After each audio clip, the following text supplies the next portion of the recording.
The first hitter is Henderson. Not much of a hitter in this series. 2 for 18. Perhaps the greatest leadoff man of all time has scored 1 run in this series. The all-time leading base stealer hasn't stolen a base in this series. He pops it up back of the plate, and it's just out of play.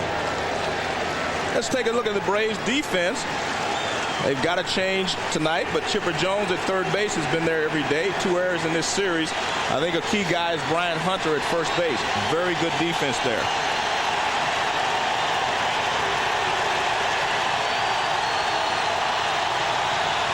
Chipper has had his problems playing deep at third with 2 strikes now on Rickey Henderson.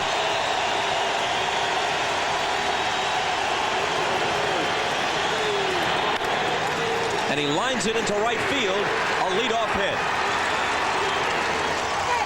That's been a rarity in this series. Rickey aboard to begin an inning. Good hitting there by Rickey. It wasn't a bad pitch. I think Millwood wanted it down a little bit more, but it was a breaking ball away, and Rickey just kind of flipped it to right field for a base hit. Watch the location. Not a bad pitch, just good hitting there by Rickey. That pitch is down and away, knee high, and Rickey fires it off in the right center field.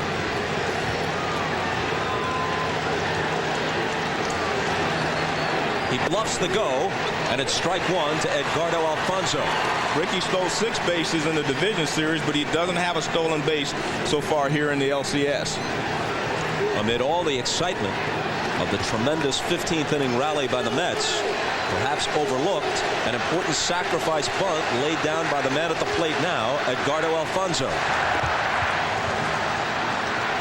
That was a tough situation, and he did get the bunt down perfectly, and that led to the Mets being able to come from behind and win the ball game. So don't ever underestimate a bunt in crucial situations. Fouled off, 0-2. Millwood is able to keep the runners close at first base because he'll use a slide step every once in a while, and he really kind of works at holding the runner. So Rickey's going to have to work hard to get a good jump off of Millwood.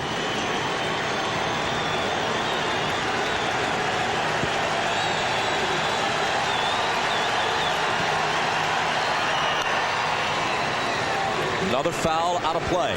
Cookie Rojas, who's back on the lines at third for the Mets, suspended for 5 games following the concluding game of the division series. So he sat out games 1 through 5, and now he's back.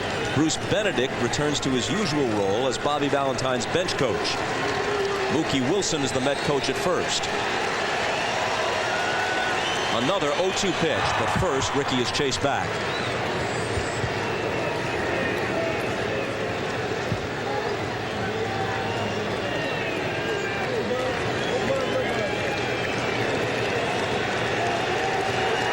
Not going, and another foul ball. The plate umpire is Jerry Crawford. Ed Montague at first. Jeff Kellogg at second. Charlie Relaford at third. Ed Rapuano has the left field line. Jerry Lane in right.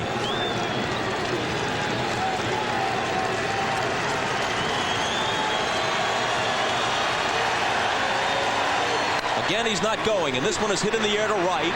Jordan drifts back a bit to take it.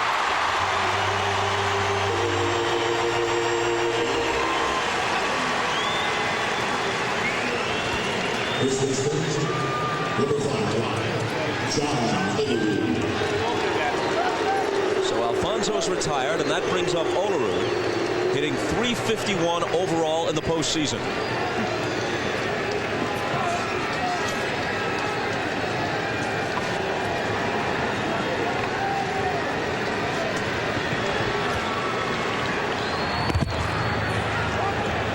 Bit closer that time.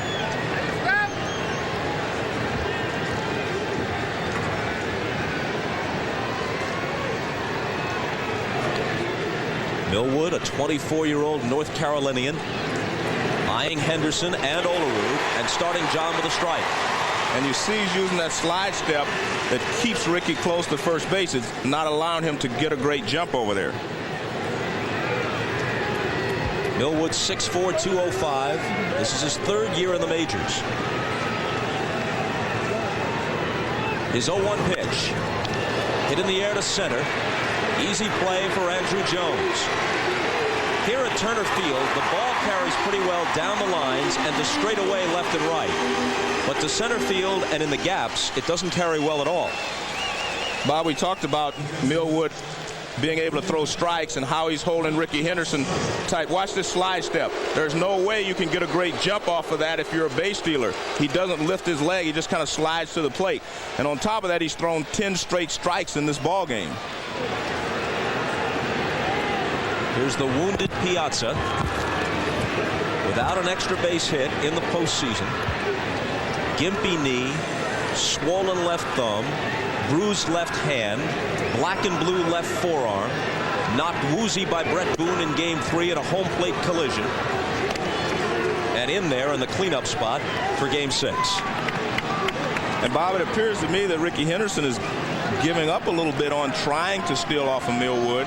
He's getting a lead, but Millwood is keeping him close to first base just by using the slide step, not so much by throwing over there, but not giving Ricky a lot of time to run as he delivers the ball to home plate. Remember how hard runs have been to come by in this series. You get Henderson on board to start an inning, and he hasn't even made a move.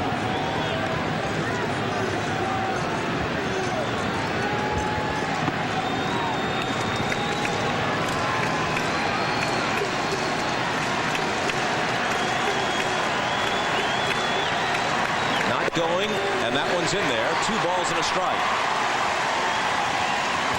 Let's take a look at Millwood in his slide step and watch Ricky. He doesn't even move.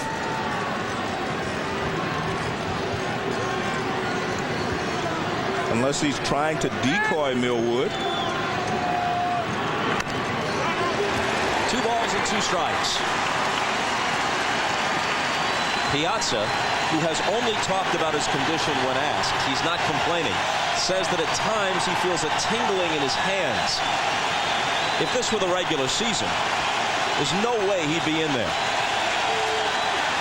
And Bob, you can hit well, you can do a lot of things well when your legs are hurting, but when you have something bothering you as a hitter in your hands, it's almost impossible to have a good swing. You're kind of giving it 99%, maybe 98%, but it's very difficult when you have a sore thumb, a sore wrist, all this combined, and it's hard to deliver the bat through the strike zone with your normal bat speed. And that's what's happening to Piazza, because he's getting some pretty good pitches to hit. He's just not able to handle them. This is a 2-2 pitch, and Ricky is going. A swing and a miss, and it's a moot point. Piazza down on strikes. Braves coming up in the first. Game 6. Chipper Jones, who had 45 homers during the regular season and batted .319, coming alive a bit in Game 5. 3 hits, 2 of them for extra bases, also had a couple of walks.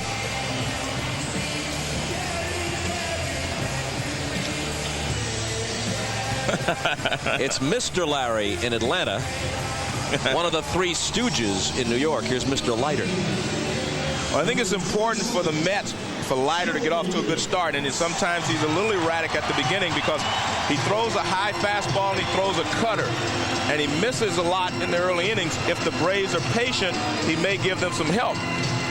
And here's the defense behind Leiter. John Olerud, only 2 errors this series. Well, he has 2 errors this series, but the rest of the infield has been called the best infield in the history of the game, and that's saying a lot.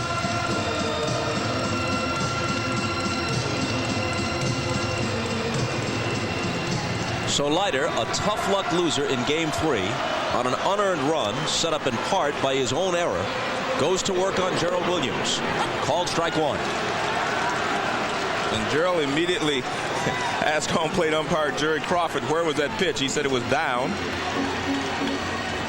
The Braves are not normally a team that takes a lot of pitches. They do not normally work you deep into the count. First fastball they see, they're usually hacking.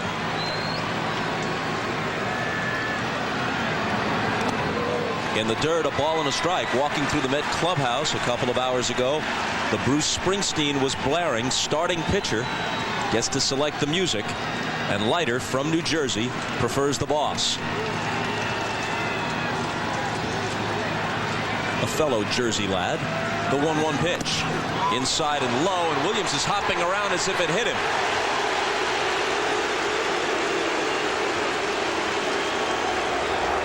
Makes his way to first with the trainer out to check on him. Well, he tells the trainer he's okay. It's a breaking ball, down and in. Big breaking ball right there. Looks like it gets him on the back right toe. Right foot. It looks like it gets him on the, right on top of the back foot. He couldn't move that back foot. He had it planted and gets drilled. Williams stole 19 bases during the year. First pitch to Brett Boone is inside. Bob, I noticed something about the Braves, though. They were content on taking pitches. Gerald Williams took the first pitch for a strike, and he was even taking the second pitch, which was a breaking ball down and in. And here Brett Boone really takes a pitch. He's not being aggressive. Maybe they're going to see just how effective Leiter can be at the beginning of this ball game. Williams was asking for time. Ed Montague, the umpire over there, with first base coach Glenn Hubbard. It appeared to me that Ed Montague was explaining to him the balk rule, that if your right foot, if Leiter's right foot passes the rubber, then he has to go home. They're yelling balk from the Atlanta dugout. 2-0 the count to Brett Boone. Gerald Williams was one of those picked off by Kenny Rogers in game 2. Leiter, though a left-hander, doesn't have a move anywhere near as good as Rogers. I don't know why they were yelling balk. He was just standing there with the baseball. But you're watching. Let's see if they take this pitch. They are making a conscious effort to make Leiter throw pitches. That appears to be their strategy to me.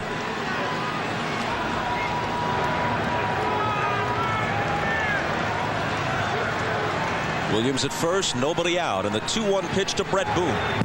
First, he's chased back. There have been 6 pitches thrown in this game by Leiter, and the Braves haven't swung at any of them yet. Which is unusual for the Braves. 3 balls and a strike, and still no swings. Actually, Bobby Cox was a little upset with his ball club on Sunday. He said they swung at so many bad pitches, especially when they had runners in scoring position. There's Don Baylor, the hitting instructor. 3-1 on the way. Walked him. So a hit batter and a walk. Put 2 on with nobody out. And this was the biggest fear for the Mets, is that Leiter would get off to a poor start, have to throw a lot of pitches early in the ball game on 3 days rest. Here's a pitch sequence to Boone. Look, he's not even about to swing. He's not ready to swing. He's taking all the way. And very effective so far on the Braves' strategy.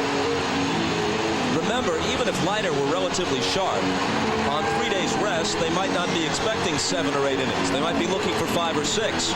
Bobby Valentine won't wait long before you see Yoshi, who didn't go all that far on Sunday, or Hershiser, or Kenny Rogers up. Chipper Jones, the runners break. Here's the throw from Piazza to third, not in time. It gets away. Williams sprints to the plate. He's going to score. Boone holds second.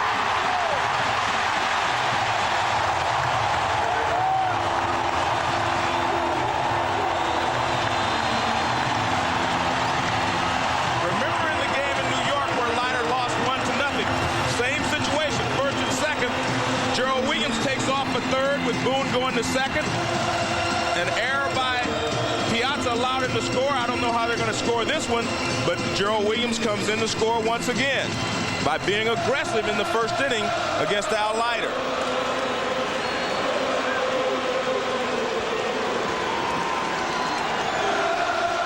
And now the 1-0 to Chipper. It hit him. 2 hit batters, a walk, a double steal, and an error. What an inning. That's a cut fastball, and Chipper can't get out of the way either. It's a cut fastball, and it gets Chipper on the back foot. Take a look. It only gets him on the right shin. Now that could smart a little bit. Dave Wallace, the pitching coach, to the mound. All the talk about Leiter going on 3 days rest. This is a completely different era in baseball. But remember, Joe, when a Whitey Ford would be expected to pitch games 1, 4, and 7 of the World Series, Pat Mahomes gets up, all on 3 days rest. Right. Or a Koufax or a Bob Gibson would pitch an important game on 2 days rest, as Mickey Lolich did in the World Series, or Jim Lonborg did in the World Series. This isn't a criticism of Leiter or any other modern pitcher. Rotations are set up differently, but pitching on 3 days rest used to be the norm. Well, the game has definitely changed, and that's what they're used to doing. So anytime you take them out of their comfort zone, it does cause a problem. Jordan, the cleanup man. They still haven't swung at a pitch. 1-0 the count. Al Leiter hit only 9 batters all season. He's hit 2 in this inning. He looks like he's throwing well velocity-wise, but he often has problems in the first inning. So this is not anything new. I just think the Braves are taking advantage of it much better than they did in the game in New York. That's the first swing on the 12th pitch. And on the foul ball, a ball and a strike. The Braves scored a first inning run on Friday night without benefit of hit against Leiter. They've already done that here, and they're threatening for more. First and second, nobody out.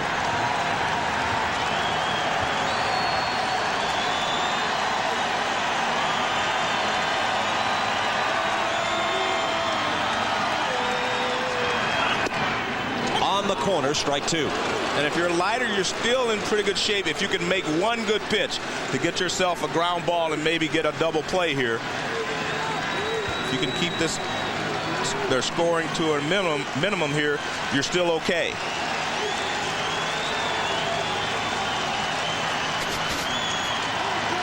The 1-2 pitch.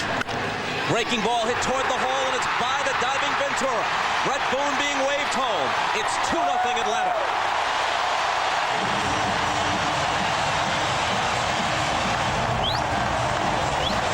Well, he leaves this breaking ball out over the plate. He normally tries to throw the cut fastball in to jam the hitter. Look where this one is, out over the plate. Jordan goes out and gets it and pulls it past the diving Ventura. Just past it.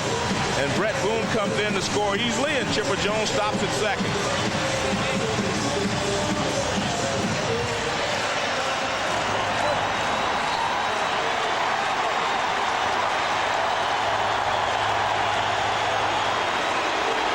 Which brings up the struggling Andrew Jones, just 1 RBI in the postseason. And because he's struggling, Bob, don't be surprised if he bunts here. He takes ball 1. Andrew is just 7 for 36 in the playoffs, and has at times appeared to be pulling off the ball and swinging wildly.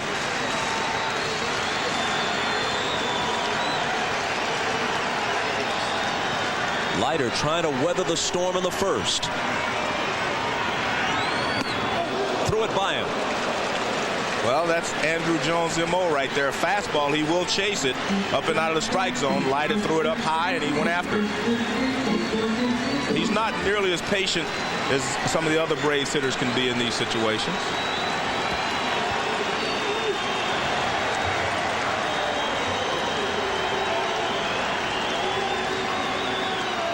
Leiter bluffs, and Chipper's back. And the reason he's trying to keep Chipper close to second base, it is much easier to steal third base off of a left-handed pitcher than it is a right-handed pitcher because of him whirling around and because it takes him longer to deliver the ball.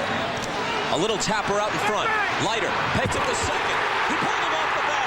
The bases are loaded.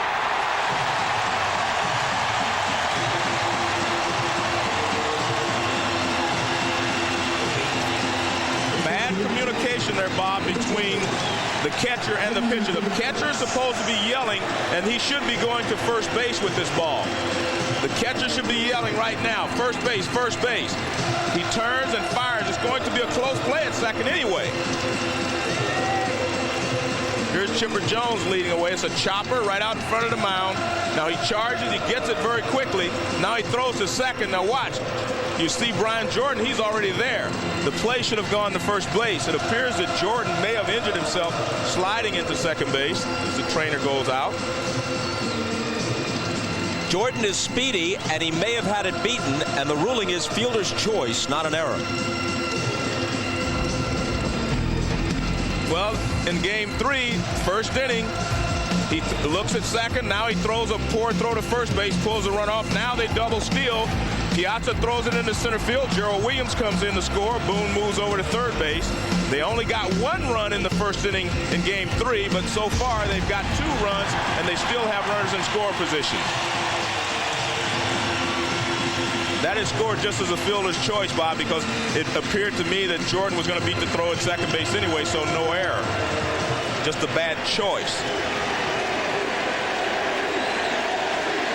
They call it a fielder's choice. That doesn't mean it was a good choice. Right.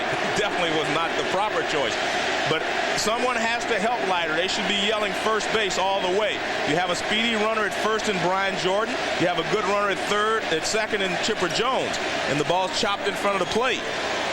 You have to take 1 at first base. Bases loaded. Still nobody out. Eddie Perez, hitting .471 in the series with 2 homers, stands in. Swings and lines it foul.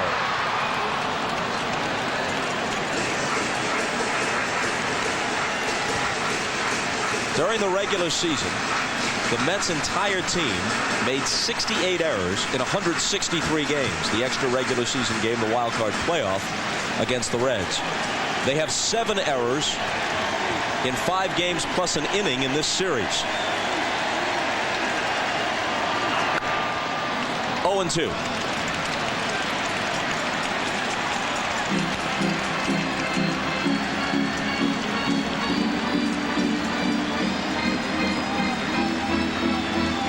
If the Braves make the World Series, they'll do it without Javi Lopez, their all-star catcher, who went down at midseason, making Perez the starter.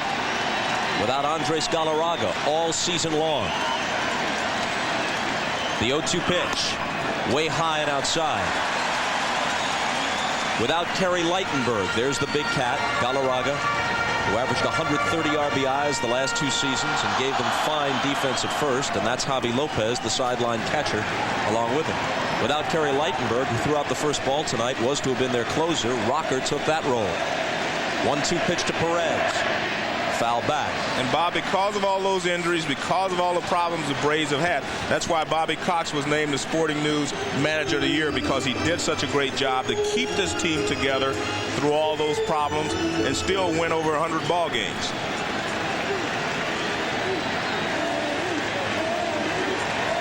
A win away from their 5th World Series trip of this decade, and a rematch with the Yanks. The 1-2. That'll make the seats as well. Atlanta is hoping to reverse what happened last year. Last year, Bobby Cox's team was down 0-3, won twice in San Diego, came home and lost Game 6 on Sterling Hitchcock's 2-hitter. Here, up 3-0. They dropped games 4 and 5. They hope to come home to close it. With the bases loaded, another 1-2 pitch and another foul ball.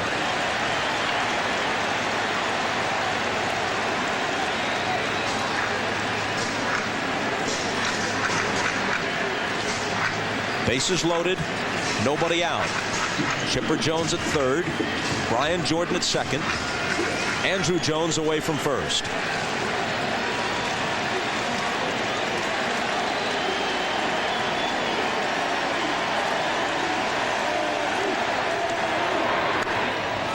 Breaking ball fouled off. Good battle here by Perez, and he has been the Braves' most consistent hitter throughout these playoffs here with the Mets. And he's doing a good job here of fouling off some tough pitches. Leiter has made some pretty good pitches, and Perez has been able to foul them off.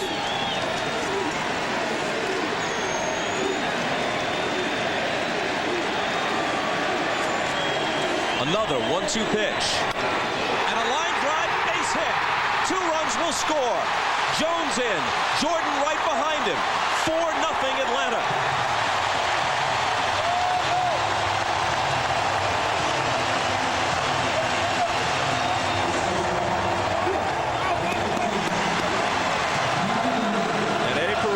continues his good hitting against the Mets.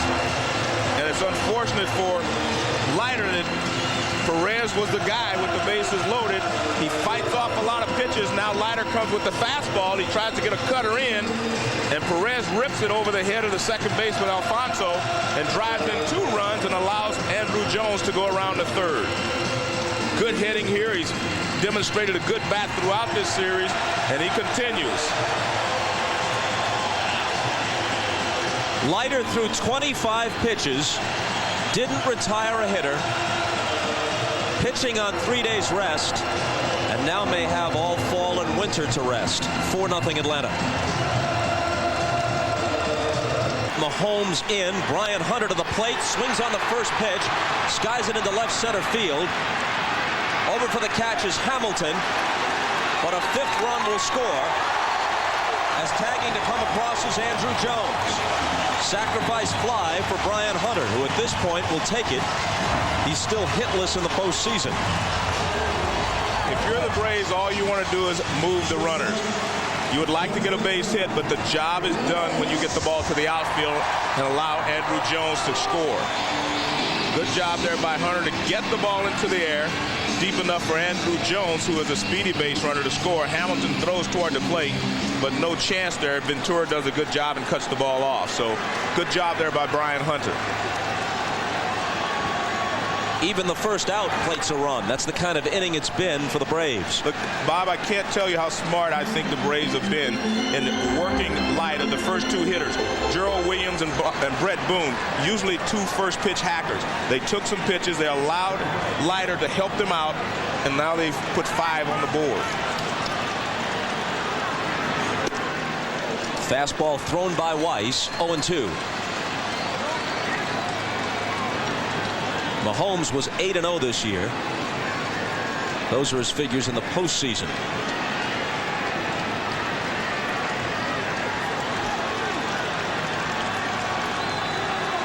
Perez leads away from first, and Weiss bounces it foul with the RBI single. In fact, he got 2 RBIs on the hit. Eddie Perez is now hitting an even .500 in this series, 9 for 18.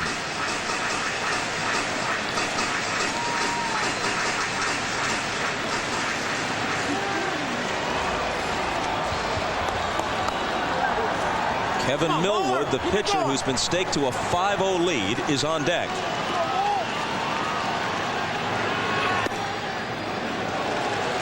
That misses 1-2. More bad news for the Mets. The last time Millwood allowed more than 2 earned runs in any start was over 2 months ago, early August against the Giants. Now he's ahead 5-0. Weiss hits a double play ball to Alfonso, who has trouble with it, but gets it to Ordonez, who relays it to Olerud in time to end the inning. But not before 5 runs score. This is Ned Yost, the third base coach, waving 2 runners home on the Perez single. What a difference between Robin Ventura's last at-bat and this one. It seems like only moments ago that he drilled that laser beam of a shot over the right center field fence at Shea, his grand slam single that ended Game 5 and brought us back to Atlanta. By the time he bats in Game 6, his team trails by 5. And it's really going to be difficult to try to make up 5 runs against Millwood because he throws strikes. And you need a little help to try to make up that big a deficit. But the one thing the Mets do have, they have some power. You're not going to hit 9 or 10 singles to get back in the ballgame. You're going to have to hit a couple of balls out of the ballpark. 3 balls and a strike. Well, Millwood's a little upset. Now Perez is going to go out and talk to him and basically tell him you're going to have to get a little bit more of the plate than you might want, but throw strikes. Millwood thought that last pitch was a strike, but he didn't get the call from Jerry Crawford. Against the Mets this year, Millwood is 2-0 with a strong no decision thrown in. The Mets have had little success against him in any of his 3 previous starts. Full count.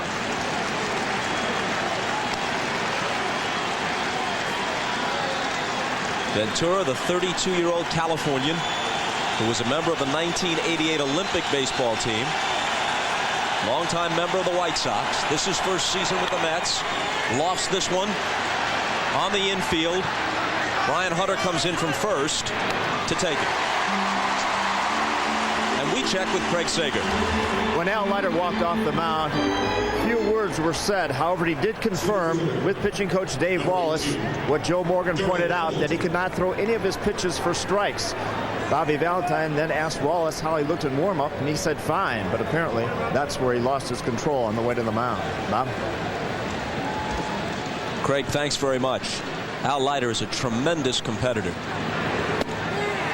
This evening, perhaps the greatest disappointment of his career. We saw him take the ball in Game 7 of the World Series 2 years ago and pitch his heart out. And he's done that down the stretch of the regular season and in the playoffs to this point. But he just didn't have it on 3 days rest. And that's the key, Bob. 3 days rest. I mean, it changes everything for a pitcher who's normally accustomed to having 4 days in between starts. Hamilton lines one to right, base hit. A 1-out single.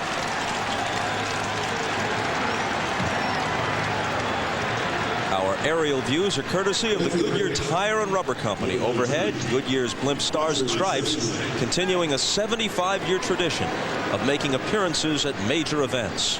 Whether invited or not, they just appear. In this case, we invited them.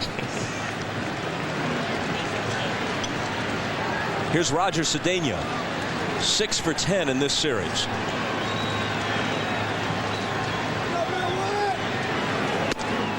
Except for a pinch running appearance in the 15th, and he in fact scored the winning run. He sat out Game 5 with back spasms. Says he's not 100%, but he's much better than he was 48 hours ago.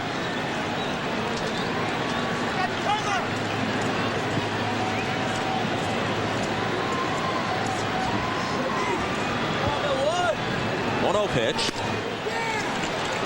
2 balls and no strikes. This is what Cedeno has done to this point in the LCS. He doesn't play against left-handers. He had .313 for the year, but under 200 right-handed. That's out of play. It makes you wonder. He hit .334 lefty. Is this the kind of guy that maybe should abandon switch hitting? Well, because of his speed from the left side, he probably, he could help himself hitting from the left side exclusively and trying to learn to slap the ball to the left side from the left-handed pitchers. 3 balls and a strike. Cedeno doesn't have much power. He hit 4 home runs, but he stole 66 bases.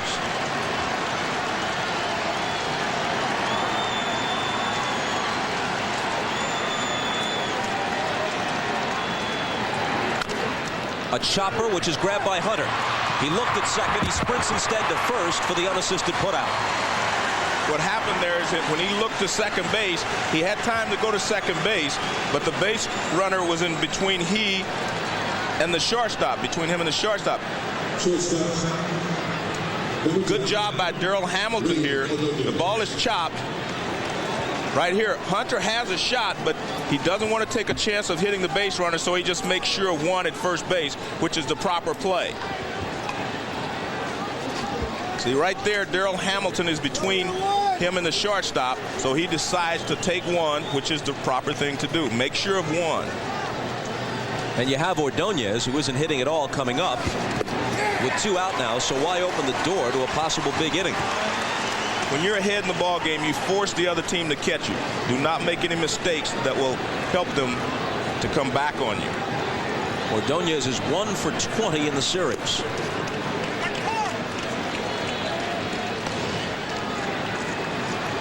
Masato Yoshi, the Game 5 starter, getting loose.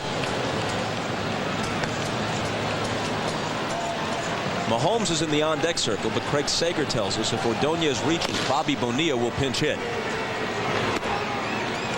2 balls and a strike. Ordonez almost never walks. There's Bonilla replacing Mahomes on deck. He doesn't have any power. Speaking of Ordonez, just one home run. With the pitcher coming up behind him, no one pitches around him. He doesn't have a walk in 9 postseason games. But he's ahead on the count here, 3-1. And Millwood is struggling. He said he didn't have his best stuff in his Game 2 victory. This after he was totally brilliant in a complete Game 1 hitter against the Astros in the division series. And pretty clearly he doesn't have his usual command tonight. But he has a 5-run margin of error. Strike 2.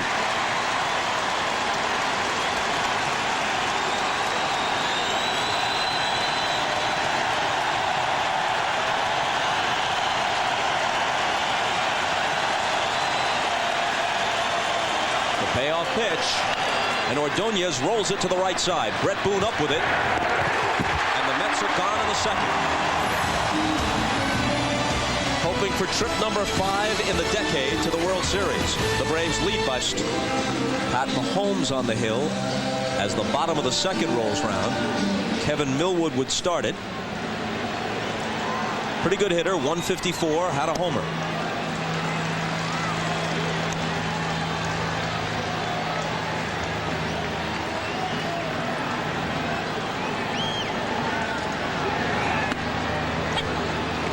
Ball and a strike.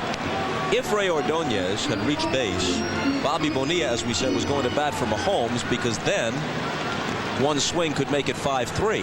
Now Mahomes is due to lead off in the 3rd. And I don't know if Bobby Valentine wants to deplete his bench at this point, and Mahomes is a decent hitting pitcher, so it's possible that Mahomes will hit. Millwood goes the opposite way. Cedeno takes it. And folks, you can log on to MSNBCSports.com for a lot more on the NLCS. Listen in to pre- and post-game audio interviews with players from both teams. Totalcasts bring you a real-time box score and a visual breakdown of the location of each pitch. And the Reds' Barry Larkin provides in-depth analysis of each game from a player's perspective. MSNBCSports.com, the official website of NBC Sports.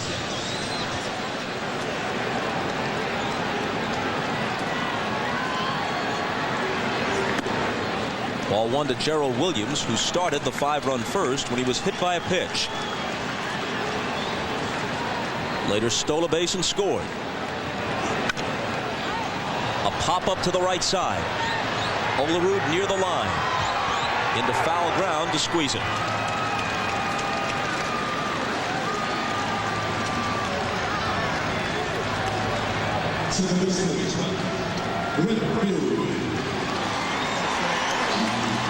Quiet second so far. Dave Wallace checking to see if Yoshi is ready. He was throwing earlier. Then Bobby Valentine will have to decide whether or not he bats for Mahomes.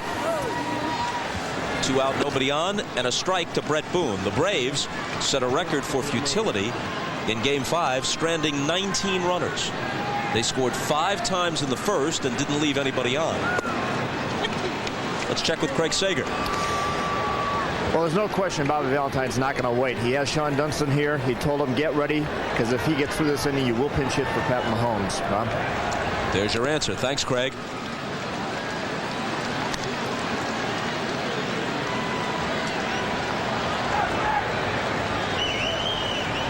One and 2 to Boone, who walked and scored in the first. 2 balls and 2 strikes. For those of you who keep track of oddities like these, somehow Atlanta went through the entire Game 4 without stranding a runner. 0 left on base. The next night, over 15 innings, they strand 19. The 2-2. Jammed him and he fouls it off. Ask Bobby Cox about that. I guess he'd say, well, shows you can lose a number of different ways. We didn't squander many opportunities in the 4th game. We lost. We squandered a zillion in Game 5. We lost that too.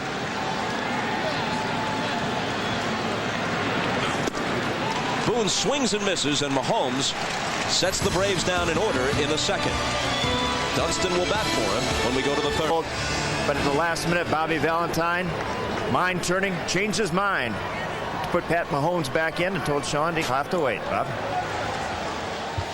All right, Craig, thanks. So here's Mahomes, pretty good hitting pitcher, 5 for 16 for the year. I think there's another reason he's using Mahomes, Bob. You have to keep the Braves where they are. So you need more than the 2 innings that Mahomes has given you. He's throwing the ball pretty well. So your first priority is to keep the Braves right where they are, and then you try to chip away. You do not worry about getting 5 at one time. You need 1 here, 1 there, and then you're back in the game. I think now you have to break the game into 3s. The first 3 innings, then 4, 5, 6, and then 7, 8, 9. You have to try to reach a point where you're back in the ball game when you get to the 7th inning, and that's what faces the Mets now, trying to get 1 here, 1 there.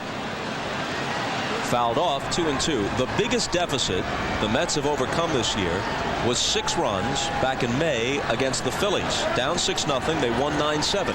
That game was started by Leiter.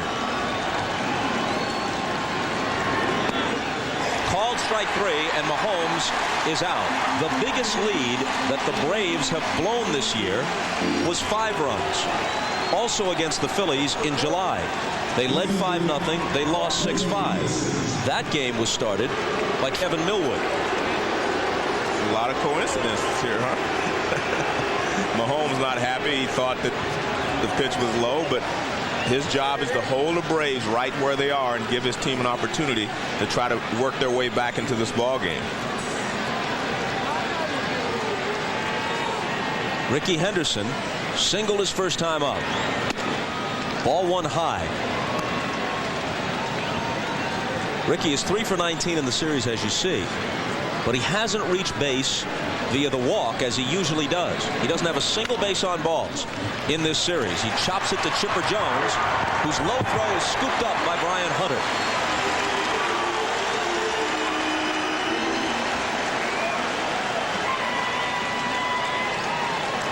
It's very unusual for a guy like Rickey Henderson, who walks a lot, not to have any bases on balls in this series.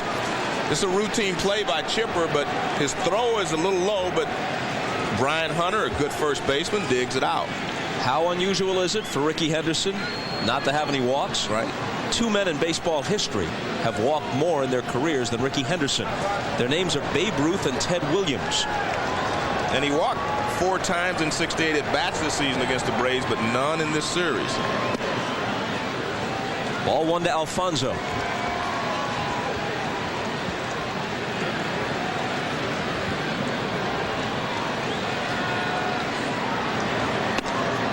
Fastball high. That has been the adjustments that the Braves made on Alfonso. After game 2, when he had such a good game, they've been trying to throw the fastball up on him, and they've had some success, and especially when they get it up and away, they've been able to strike him out on the pitch up and away. And there you see, he was hot the first couple of ball games, and then they started staying away from him. Look at 6 Ks in the games 3 and 4. Added 2 more game 5, but he also got a base hit. Fastball upstairs, 3-1. Olerud on deck. Bob, the Braves have walked only 11 batters this entire series, and 4 of those were by McGlinchey on Sunday. He swings on the 3-1 pitch. A pop into left center. Andrew Jones will take it. The Mets go down in order in the 3rd. It remains 5-0. And Brian Jordan, who slid into second base in the first inning, is in the on-deck circle. There you see his right knee. It is bruised and banged up, and they can't stop the bleeding. It is now coming through on his uniform. He's going to continue, and he really doesn't have much of a problem. Jeff Porter, the trainer, and Dave Pursley telling me he's a baseball player. It might be a problem, but this guy's also played football, so it's no problem. Pop back upstairs to you with Chipper Jones hit. Chipper laces one to center to start the bottom of the 3rd. And this is a very good sign for the Braves, Bob, because Chipper, the longer the game went on Sunday, the better he looked as a hitter. He had 3 base hits down the stretch, and he's swinging the bat well again, right back through the middle for a base hit. He was trying to pull the ball before pulling off and getting himself out, but he started to really swing the bat well on Sunday, and it continues today. Jordan had an RBI hit in the 1st.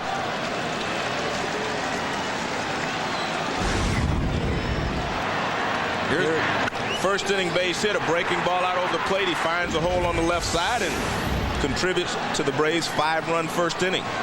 There goes Chipper Jones. Jordan slices it down the right field line, and it makes the seats.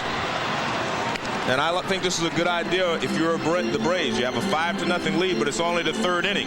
If you can get a good jump, if you can add to your total, take off.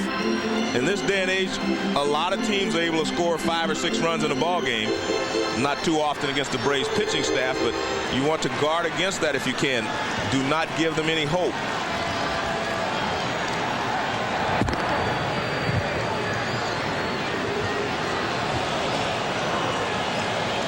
Workhorse Turk Wendell loosening up before beginning to throw. Yoshi was up earlier. Mahomes is on now in relief of Leiter, who left without retiring a hitter in the 5-run Atlanta first.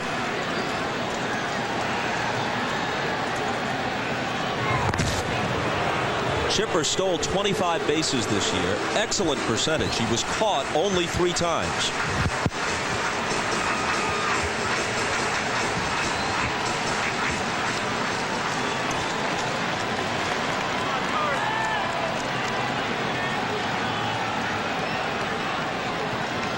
Not going, and a strike to Jordan, 1-2.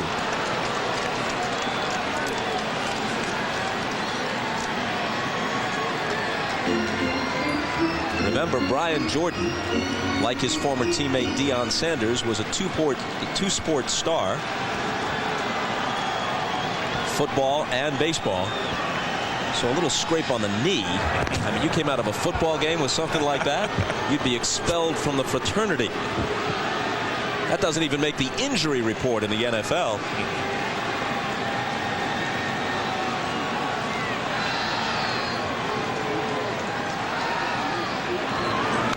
And he fouls it to the screen.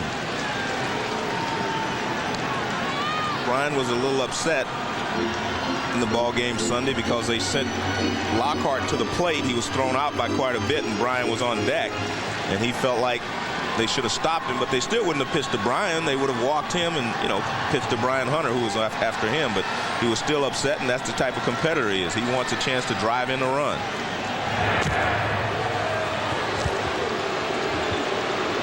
Even though Keith Lockhart was out by quite a bit at the plate on that play, I think the third base coach, Ned Yost, made the right play. You're in extra innings. Runs are tough to come by. Here's the 1-2 pitch. Check swing foul. The field is wet, and in fact on that play, Mora, the right fielder, had a tough pickup and nearly slipped. His throw short hopped the second baseman Alfonso, who made a nice play.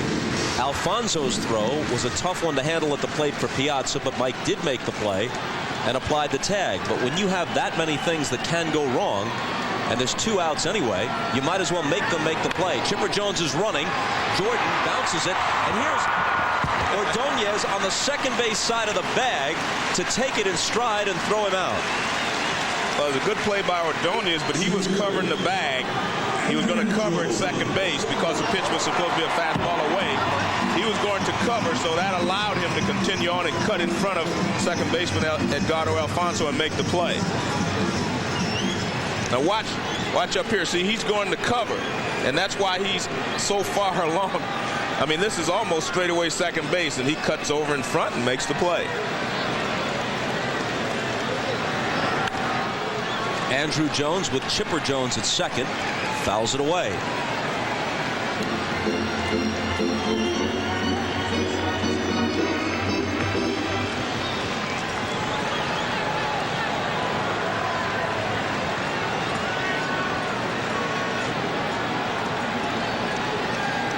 He breaks for third. Piazza's throw, not in time.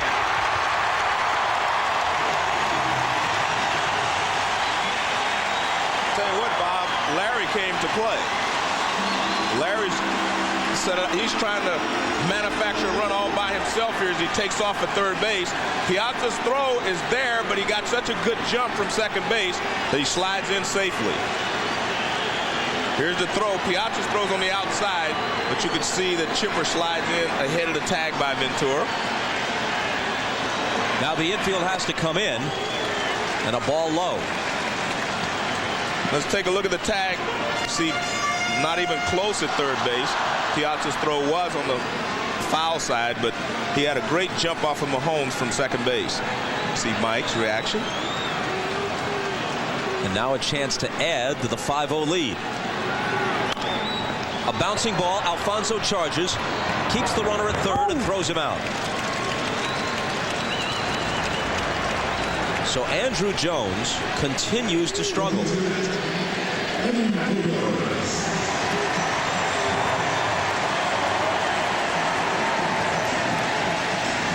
Well, he definitely pulled off of that pitch. It was a breaking ball away, and he just reached out and tried to, pull it, and he hit it off the end of the bat.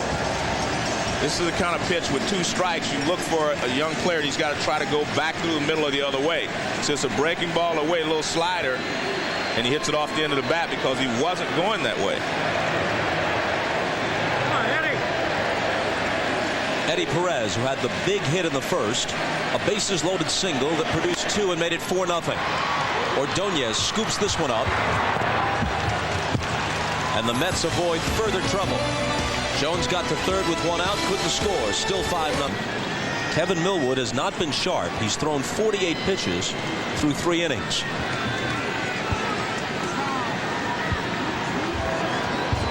But he doesn't need to be anywhere near perfect tonight. He's been given a 5-run lead. Olerud starts it in the 4th and takes a strike. Let's go to Jim Gray. All right, Bob, at the end of that inning, Bobby Cox turned over to Leo Mazzone and Pat Corrales, and he said, I hope we're not going to start wasting all these opportunities again tonight. I hope we learn from what went on in the other game. He was fairly annoyed, and then he walked back down out of the dugout so he wouldn't say any more and contain his emotion. Bob? Well, when you have standards, you adhere to them, even when you're leading 5-0.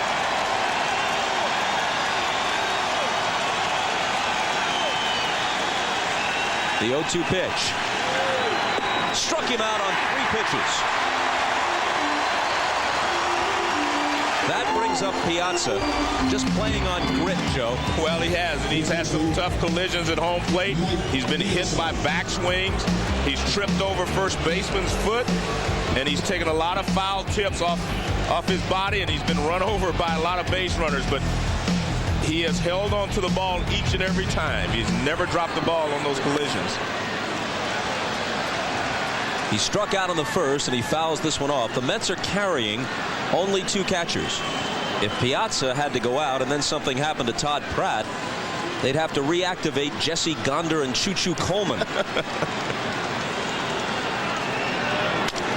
Broken bat roller. Hunter's got it. Millwood covers. Piazza digging hard down the line. Is out of there. Well, Piazza only knows one way to play, Bob, and that's give you 100%, whether it's on the defense or running out this little ground ball. I mean, he can't run any faster than this. Runs all the way down. Good hustle there by Mike Piazza. If you're looking for an argument against the idea that big money makes the modern player soft, this would be Exhibit A. It does to some, not to all, and certainly not to Piazza. Definitely not. Robin Ventura swings on the first pitch, lifts it to right. Andrew Jones glides in front of Brian Jordan to take it. Down go the Mets in order in the 4th. Bottom of the order in the bottom of the 4th. Mahomes faces Brian Hunter, who had a sacrifice fly in the first. And they check down at first base, and Ed Montague says he went around for strike 1. Hunter is one of those rarities, a right-handed batter and left-handed thrower. You don't see much of that. And you take a look there, and that's what first base umpire Ed Montague saw, the barrel of the bat out in front of the plate.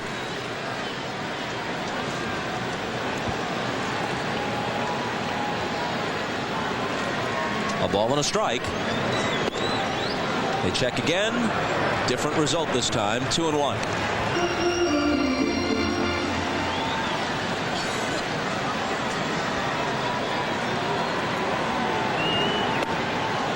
Good change up there from Mahomes. That's the first one he's thrown in the ball game.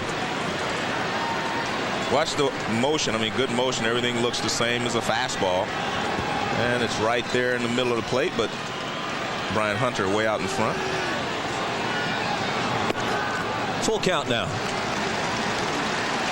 In this series, the first baseman for Atlanta, Hunter and Klesko, are a combined 1 for 17. The only hit was Klesko's homer back in New York.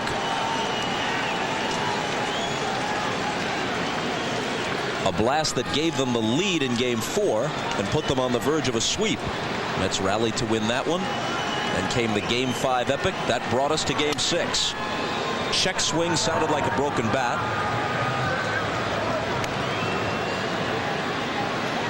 And you see Andrew Jones, who has been struggling in this series. Ozzie Guillen talking to him about his approach to hitting.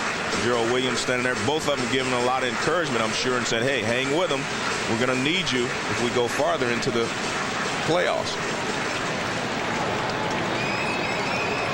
And that's a fact, because even tonight, in scoring 5 runs, the Braves haven't exactly torn the cover off the ball.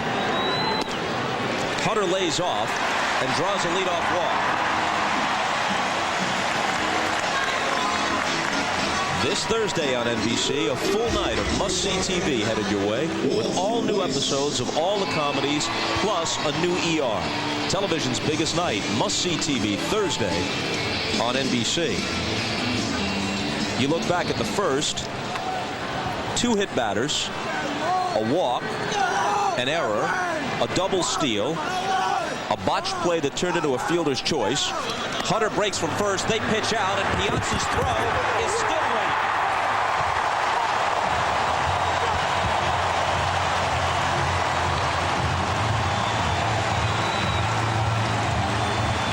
Well, Hunter had a good jump. Ray Ordonez thought he had him at second base. Mahomes takes a little longer to get rid of the pitch out than you would like. Piazza's throw a little bit on the shortstop side, and Hunter goes in diving, and quick tag at second base by Ordonez, but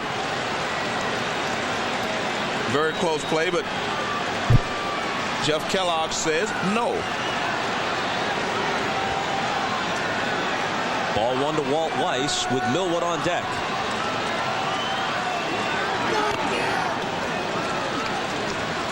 Just to finish the thought about the Atlanta first, there were 2 base hits. One was a grounder through the left side by Brian Jordan, and the only ball that was really well hit was Perez's single to right center. Hunter's sacrifice fly was a soft fly into left center.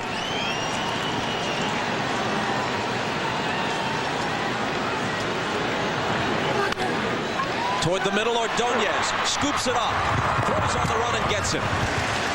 Good job by Weiss, though. He moves the runner over to third base. If they would not have stolen second base, they probably could have turned a double play on that ball. But good job by Weiss, again, to move him over into scoring position with 1 out over to third base. Nice play by Ordonez. This ball's hit up the middle, ranges far to his left, and makes it look easy.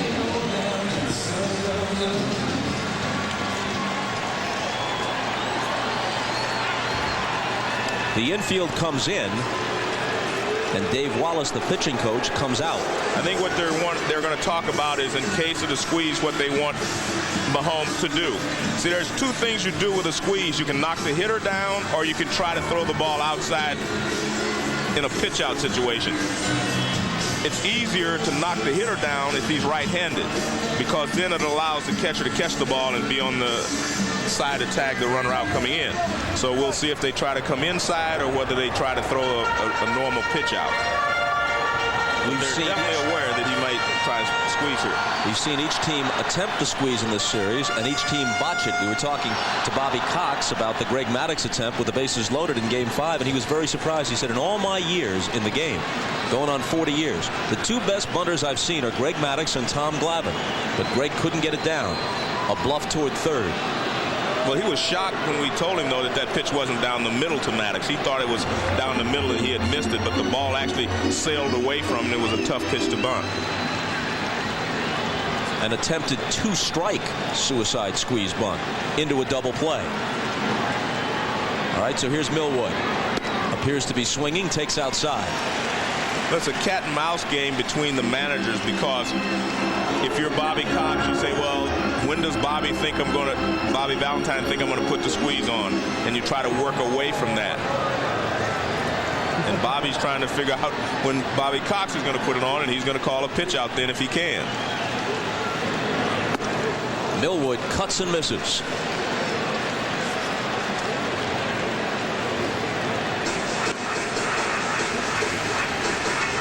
Ned Yost with the signs from third.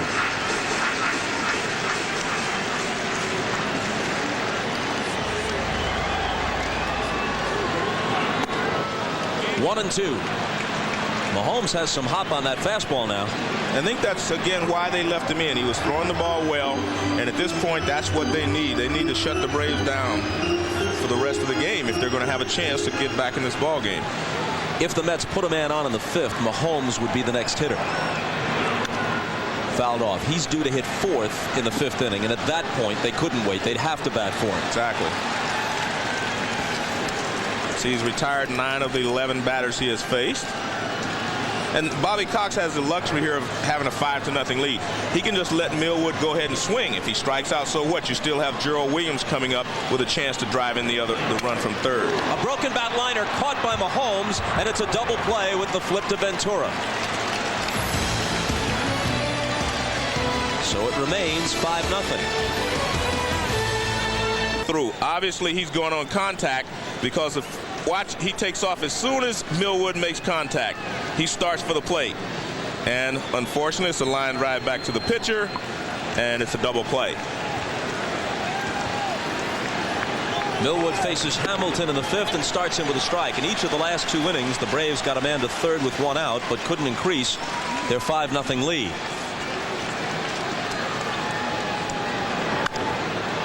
Fouled off, 0-2. And as Jim Gray said, Bobby Cox not very happy.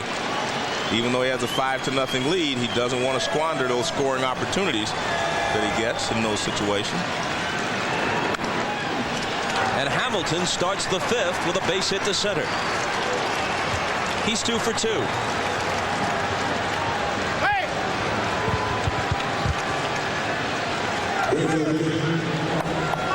Millwood doesn't have a great curveball. This is just an average curveball. You see it's rolling, and not a sharp break or a sharp downward motion. It's more a change of speed than a good breaking curveball. And Hamilton just lines it back through the middle for a base hit. And Bob, if you're the Mets, this is the inning that you have to start making something happen. You're in the fifth inning. You better get a couple here, 1 or something, just to get on the board. And until you prove to the pitcher that you can score on him, he has all the confidence in the world. You have to scratch 1 here or there, or else you're going to be in trouble going to the late innings. And the Mets are definitely running out of time. Chipper Jones in close at third. Cedeno lofts one to center. Andrew Jones. Williams right behind him. That's the first out.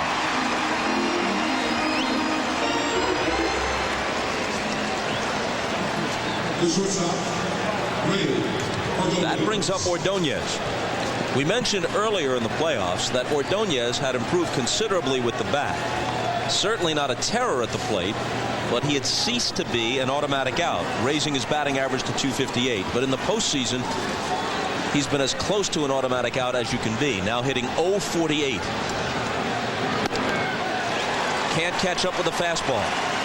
Bobby Bonilla on deck to bat for Mahomes. On top of it, Ordonez hasn't drawn a single walk, and when he's been asked to sacrifice, he's popped the bunt up each time. He hasn't bunted well in this series, but this is a good time for him to try to drop one down. For a hit. Yeah, right. 0-2. And that just about removes that option. Let's hope so. Although Millwood has gone to 3 balls on several hitters in this game, he still has only 1 postseason walk against 16 strikeouts. Still 0-2 to Ordonez. We have a shot of Ordonez in batting practice today, and he took 1 attempt at a bunt. He drops it down the first base line. That's what you do. That was what they've needed from him a couple of times, and he hasn't been able to produce that. But in batting practice, it's standard to step in and just bunt the first one. I mean, Babe Ruth laid the first one down. But so if this is a guy who's going to be called upon to bunt, shouldn't he practice more than 1? I would say so. You know. Here's the 0-2.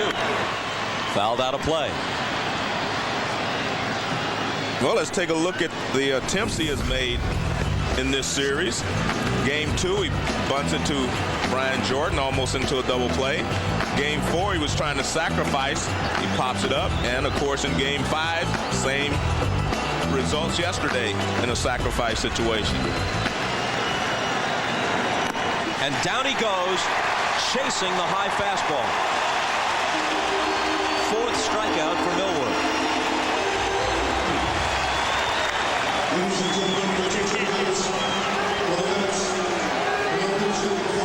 So here's Bobby Bonilla as Bobby Valentine hopes he can catch hold of one and cut the deficit to 3. What the Mets wish, as Turk Wendell begins to throw, is that they could cash in the 3 runs they forfeited in the 15th in Game 5. Base hit for Bonilla. Hit it sharply through the right side. When Ventura didn't round the bases, which should have been a grand slam, became a single and 1 run. If they could have stored those 3 for tonight, that would have been helpful. Bonilla, very good low fastball hitter. I mean, that's his strength, the low pitch. And he gets a low fastball and he shoots it in the right field for a base hit.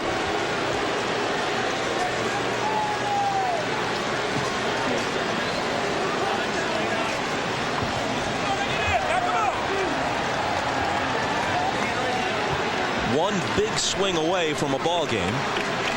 Henderson, not the Mets' biggest home run threat by any means, but he did hit 12 during the year. At this point, if you're Bobby Valentine, you want Ricky to get a single and get your team on the board. Just get a base hit. We need a run. Strike 1. Here's this Ricky's game by game in the series so far. He's struggling like most of the other hitters in this series. Only 2 base hits in the 5 games.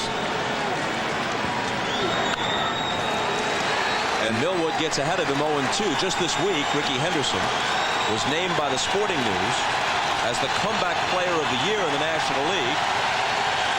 And they give that award on the basis of a vote of his fellow players. That's kind of interesting that he's a comeback player of the year in the National League when he was in the American League last year. I guess it's the league you're in right now, the Yeah. 0-2. But an excellent point. He didn't have a poor year in the National League last year. What is he coming back from? Here's a fastball away and close pitch, but off the plate. Watch, you'll see that this pitch is off the plate. And Ricky does have a pretty good eye at the plate. The 1-2 pitch. A breaking ball got him. Drop that curve in, sweet as you please, and Ricky sits down. Still out of the Met bullpen. The book is closed on Pat Mahomes.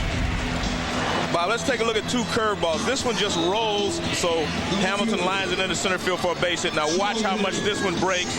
And look at that. I mean, that is a big league curveball right there. Here's the illustration. See, that one's just spinning right there. He hits it into center field for a base hit. Now watch this. Look how tight the rotation is on this one and how it just drops right off the table.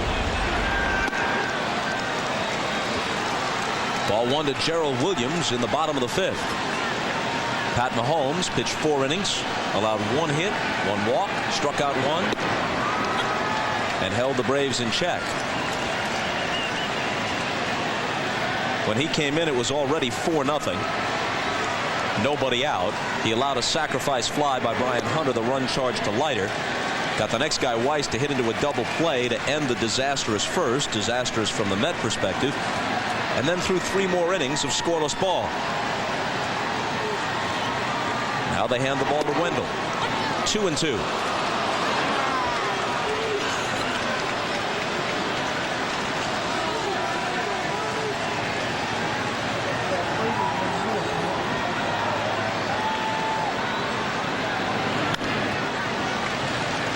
Popped out of play. Still 2-2 to Gerald Williams, who hit .275 for the year. Tonight he's been hit by a pitch, stole a base and scored, and fouled out.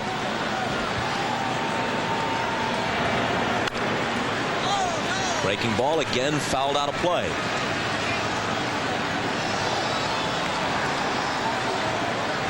Turk Wendell has a fixation with the number 9. Hence he wears 99. There are bonus clauses in his contract for certain numbers of appearances. And instead of receiving $5,000 when he reaches each of those plateaus, Williams driving one to right, the catch made by Cedeno. He asked the Mets to give him $4,999 instead. And his 1999 contract is for $1,200,000.99. And he must be very pleased with the last putout, F9. Works for me. A ball to Brett Boone.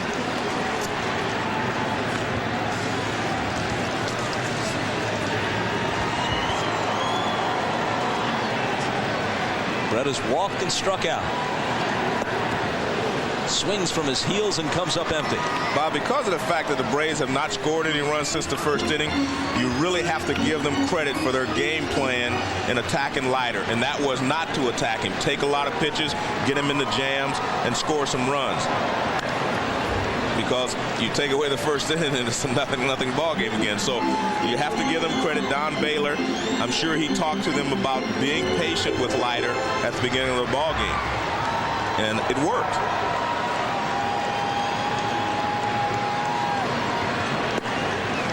Two and two to Boone. Come next spring, Don Baylor won't be wearing a Braves uniform, not because they won't want him, but because several other clubs do as their manager, and he'll have his choice of at least a few spots.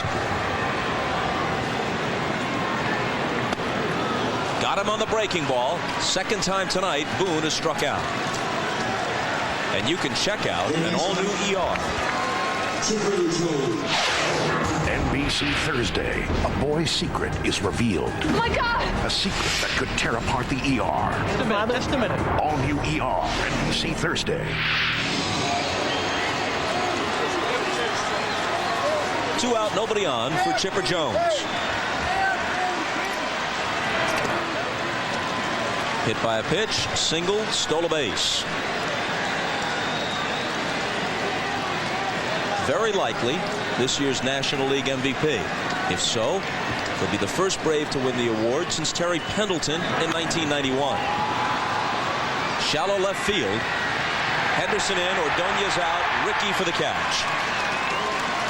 Wendell works a perfect fifth. Score remains what it was after one. 5-0 Atlanta. 5,000 or 6,000 empty seats. It's SRO tonight. And if this score holds, this ballpark will host Game 1 of the World Series Saturday between the Braves and Yankees. We'll have it on NBC. Alfonso, Olerud, and Piazza in the New York 6th against Millwood. The Mets have actually out-hit the Braves 4-3. But the Braves had 2 of their hits, along with a sacrifice fly, a double steal, a botched play that was ruled a fielder's choice, and 2 hit batters in the first inning to score 5 runs.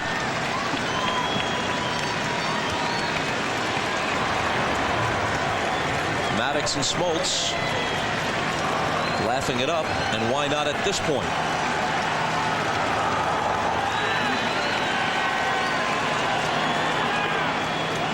Again, we're not presuming anything, but in the event that the Braves hold on and win this game, Tom Glavine would be the starter if the rotation holds in Game 1 of the World Series for Leo Mazzoni and Bobby Cox. Alfonso fouls it off. If, underlining if several times, it's Braves and Yankees. That's a good World Series just based on the merits of the two teams. But clearly in this case, the winner of that series would be labeled the team of the decade. Ripped to left center field by Alfonso, and that splits Williams and Jones and goes to the wall. A leadoff double.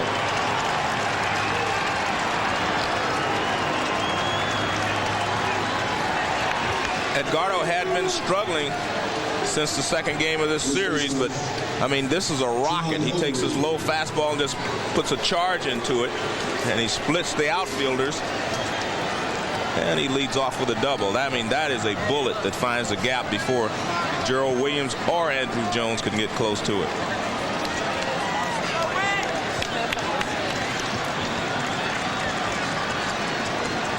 Olerud looking for his first hit. Takes ball one. Piazza on deck.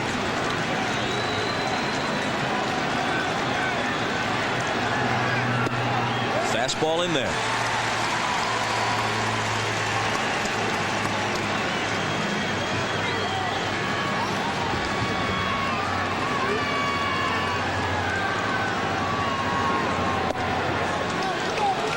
Off the outside corner, or perhaps a bit low. 2-1.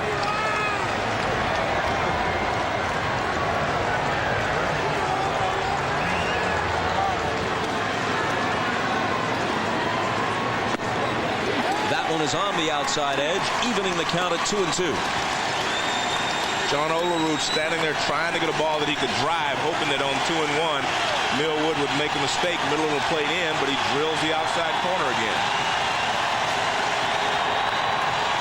And Olerud hangs in.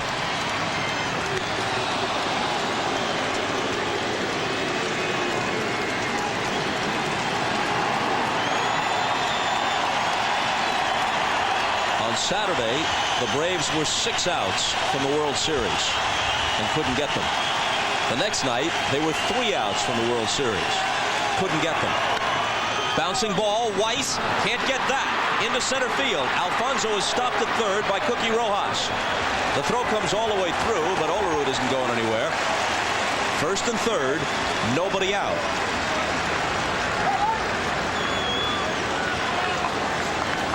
With 2 strikes, they're shading Olerud a little bit toward left field, and he grounds it right back through the middle. Weiss makes a dive for it, but he can't knock it down. And here's Edgardo. He takes off. He gets a good jump. I'm not so sure why they didn't send him, but you see Cookie Rojas stopping him because the Braves really weren't concerned with him. They're trying to make sure that Olerud didn't move up into scoring position. So now here are the Braves 12 outs from the World Series. But the Mets are threatening in the top of the 6th.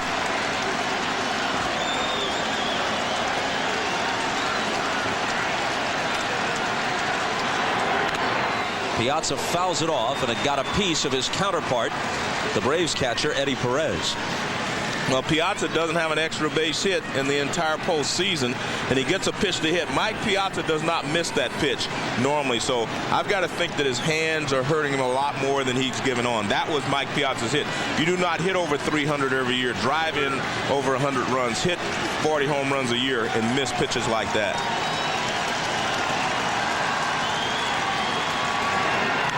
Breaking ball, foul to the screen, 0-2. Bobby Valentine was saying in his office, not as a criticism, but almost with a tip of his cap toward Piazza, who was just playing through clenched teeth in this series, that Mike is missing a lot of the pitches he normally drills. Well, he just missed 2 that you wouldn't want to throw to him 2 months ago. Here's the 0-2. He hits this one high in the air to left. Williams goes back. It'll get a run home. Alfonso tags. The throw comes to second. Olerud retreats to first. Sac fly for Piazza. And a 5-1 game.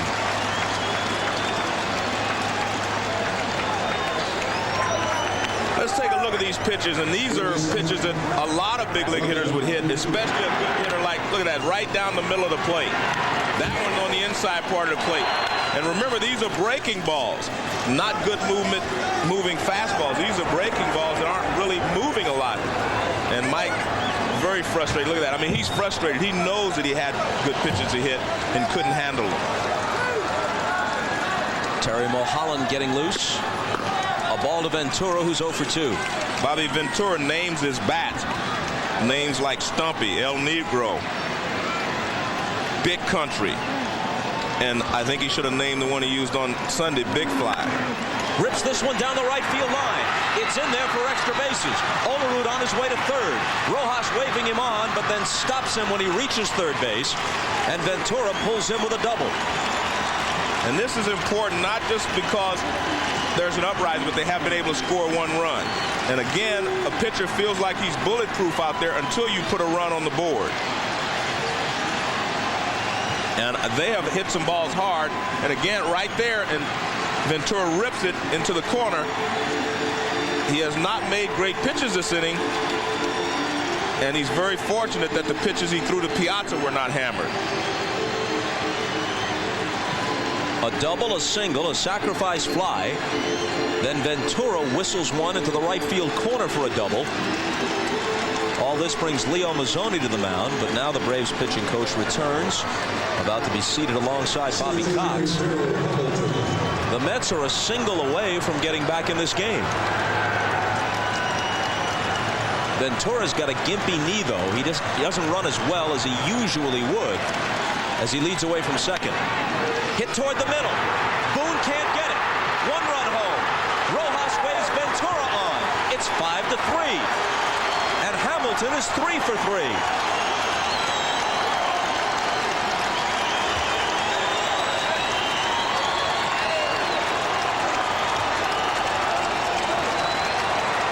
And Bobby, the Mets will not die. I mean, they have showed that they will get up off the carpet as many times as necessary to prolong their season.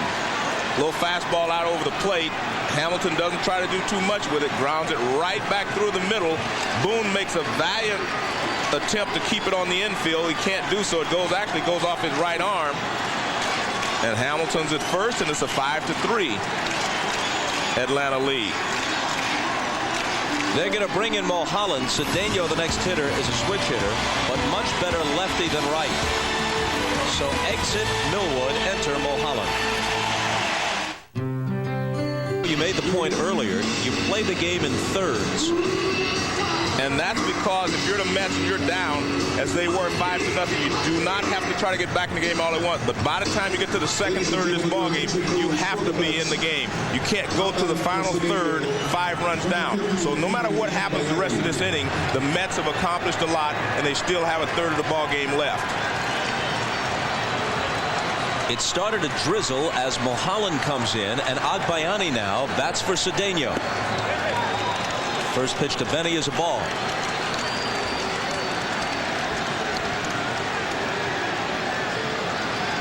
Well, they played through it hour upon hour Sunday at Shea. 2-0. And now we see why Bobby Cox, I should say, was disappointed that they were not able to push runs across in the second and third innings when they had the opportunity. 3 balls and no strikes to Benny Agbayani, who will stay in the game and play right field after hitting for Cedeno.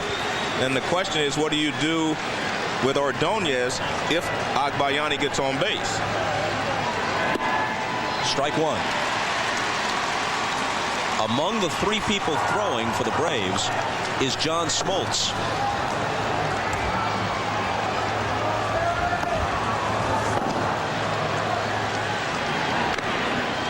Fouled off, and again it takes a bite out of Eddie Perez. The count is full. Important thing here is that Mulholland throws a strike, and we see Perez making like Mike Piazza, taking one off the shoulder.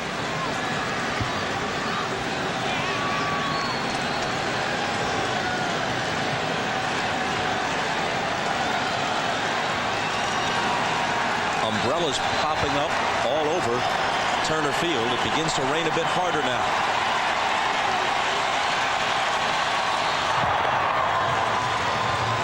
Hamilton is chased back.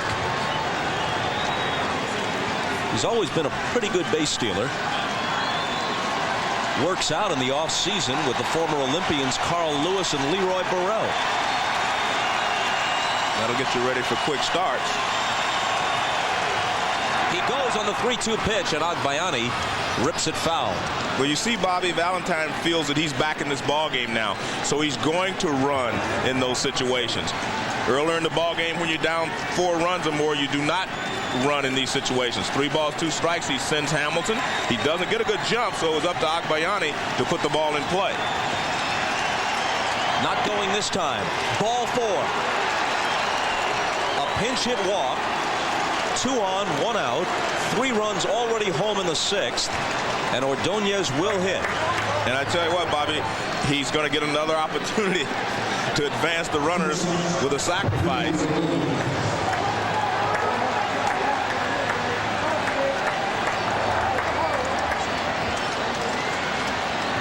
Looks like Sean Dunston coming out of the dugout as a pinch hitter. No sign of the bunt, and strike 1. This is surprising to me. Even though he hasn't been successful bunting in this series, I think you have an opportunity here to get yourself tied. And instead, he gets himself in a 2-strike hole. He's hitting .045 in the series. 1 for 22. Well, I guess Bobby's saying, well, he can't bunt. Maybe he can get a base hit.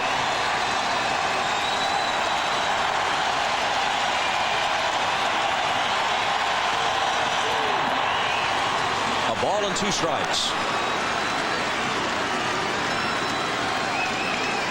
This is an elimination game for the Mets, and you have an opportunity to get back in this game right here. You have to take every opportunity that you have and do something with it.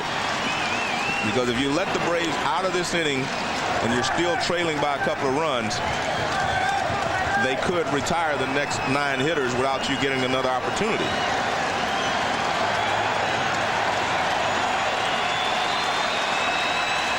Another 1-2 pitch and another foul ball.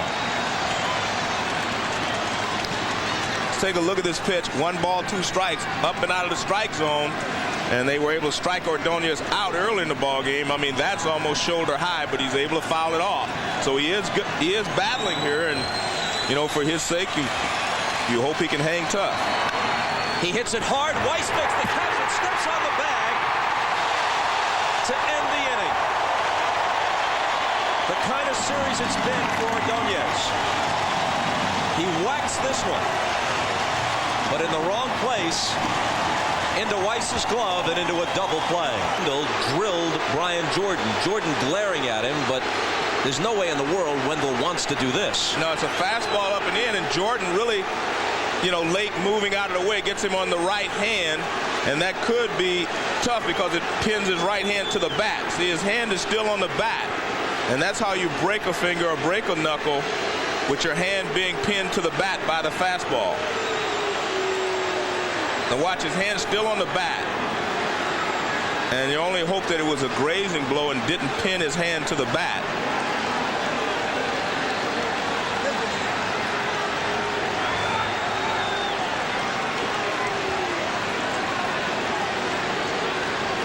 Earlier on a play at second, he bruised and cut a knee.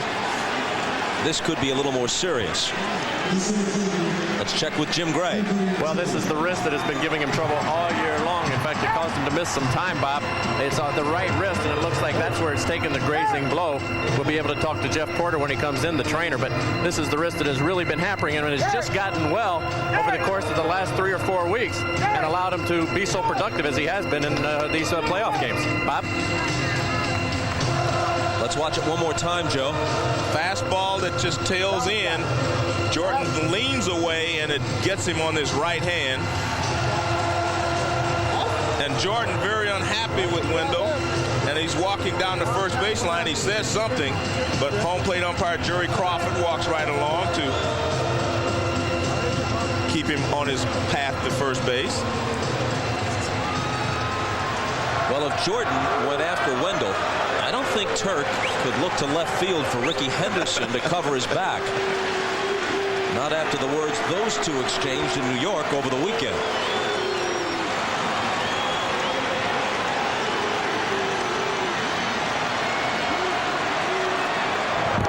And Jordan is chased back to first.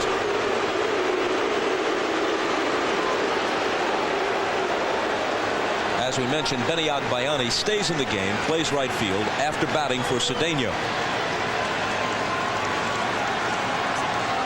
First one to Andrew.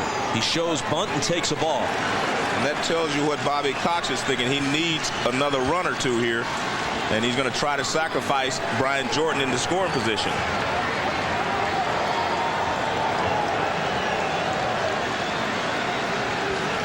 The rain, by the way, has stopped just as quickly as it started.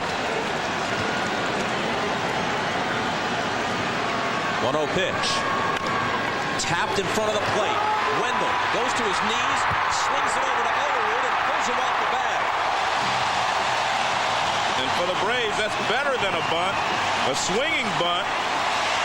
And you move the runner to second base, and you beat it out at first base. So the Braves took the bunt off. Andrew tops it down the third baseline. Nice attempt by Wendell, but Andrew Jones runs well, and you see he beat the throw anyway.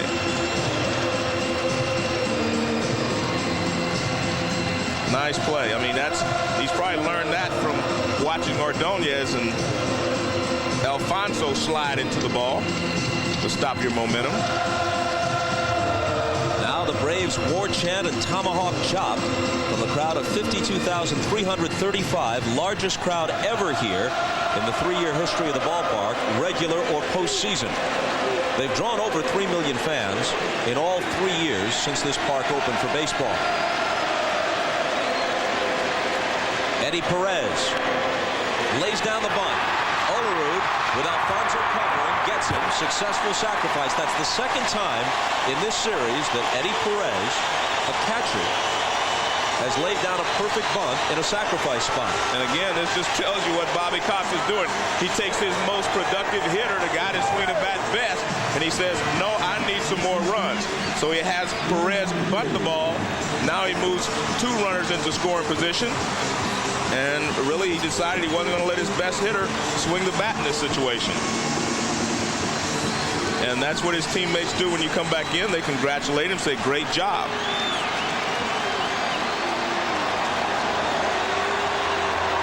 Now they're going to walk Brian Hunter intentionally, load the bases with 1 out, and take their chances with Walt Weiss.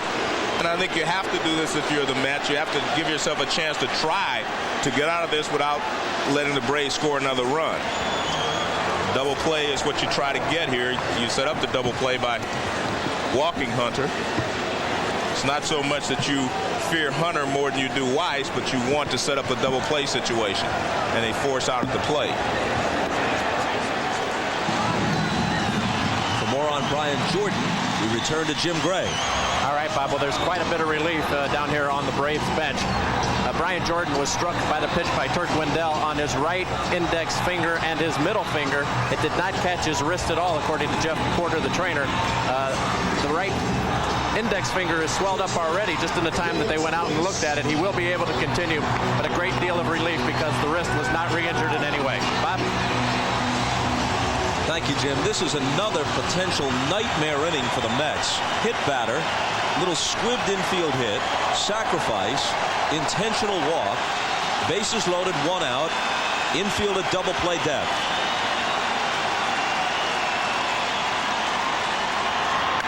And Weiss bounces it to Olerud, who's coming to the plate in time. And Piazza has his legs cut out from under him by Brian Jordan. And I know Mike was aware that Jordan was going to be running. And after you've been hit by a pitch, you want anybody out there. I mean, if you get a chance, you're going to run over anyone. And it's a clean play. I mean, you try to keep Piazza from making a double play. Good play here by Olerud. He makes sure of one. He makes sure of his throw. Now, you do not want Piazza to have a chance to come off the bag and throw back to first base. So this is what you do as a runner from third base. You want to cut his feet from under him so he can't throw. You see, he's aiming right at Piazza. He wasn't coming anyplace else, and he knocks Piazza off his feet. And that is not a dirty play. Piazza and Jordan had a brief stare down. And now Keith Lockhart will be called upon to pinch hit. Lockhart's triple in the top half of the 15th might have sent the Braves to the World Series. But the Mets rallied in the bottom half and forced Game 6. Dave Wallace comes out, and they're going to make a pitching change. They want the left-hander Dennis Cook to pitch to Lockhart, which he will do when we come back.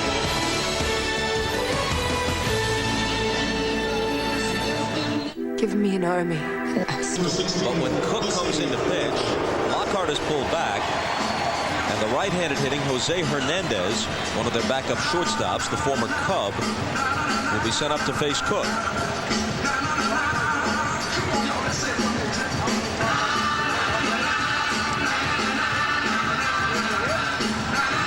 Hernandez had 19 homers this year, but he stopped hitting in the final couple of weeks of the year, and he's not as good a glove man, not nearly as good as Weiss or Guillen, so his playing time in the postseason has been limited.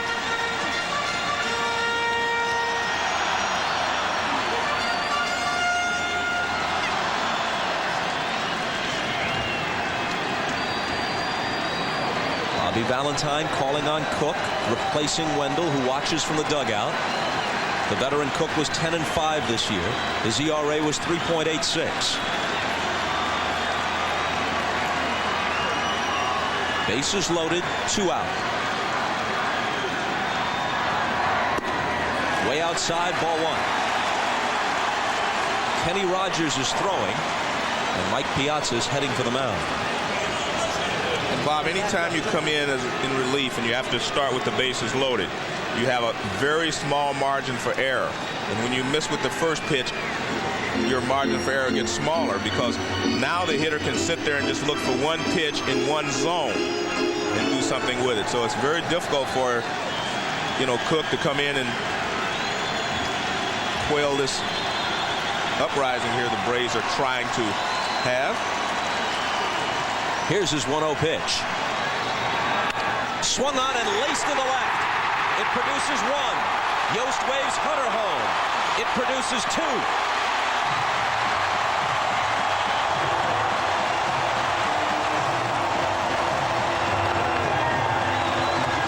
Big pinch hit for Jose Hernandez. And that's what happens when you miss with the first pitch.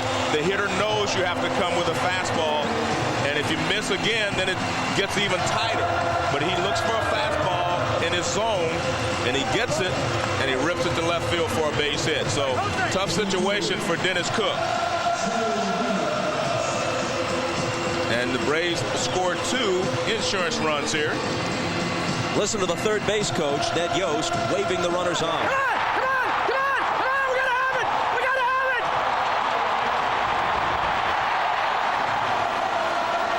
They had to have it, and they do. A 7-3 lead.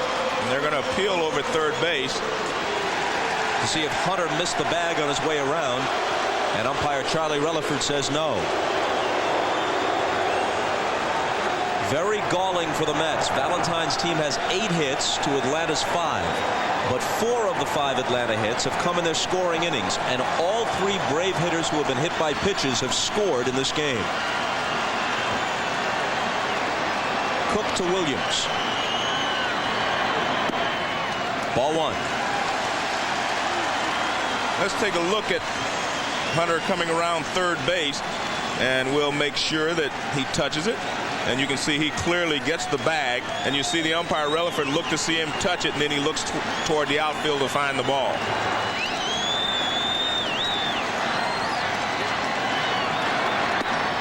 That's low. 2 balls, no strikes.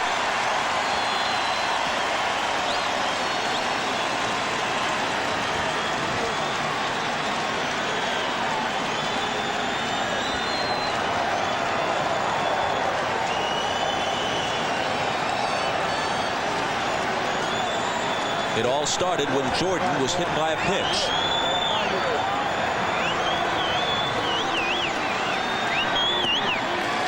3-0. And Bob, this is the worst thing that can happen to you if you're the Mets. You claw your way back into the ball game at 5-3, and all of a sudden it's a 7-3 ball game. You give up 2 in the bottom half of that inning. so it takes all the pressure back off the Braves again. And you had put tremendous pressure on the Braves by coming in to 5-3 and still having runners at first and second. Weiss at second, Hernandez at first, and this is a 3-0 pitch, which Williams cuts on and lifts back of short. Ordonez calling and taking it. But the Mets get 3 in the top of the 6th and give 2 of them back in the bottom half. For away, Jose Hernandez greeted by his skipper Bobby Cox. Jose got him a couple of insurance runs, and now Cox wants to bring the hammer down. He's brought John Smoltz in to pitch the 7th. Well, as I said before, I thought the Mets had an opportunity in the 6th inning to try to tie the game. And if they could do that, they're back in the ball game for the long haul. But they were not able to tie the ball game. I felt the pressure would switch to the Braves if they would have tied the game in the 6th inning. They didn't do so. Now the Braves are 9 outs away from putting this game away. And don't make no mistake about it, I don't mean that Bobby Valentine had no alternative but to bunt. It was just something I felt would help him at that time. Up comes Matt Franco, their best left-handed pinch hitter to start the 7th.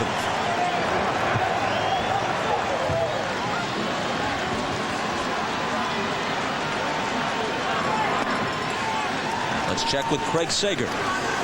Well, I asked Bobby Valentine if he thought at all about bunting Ordonez, and he said not with 1 out.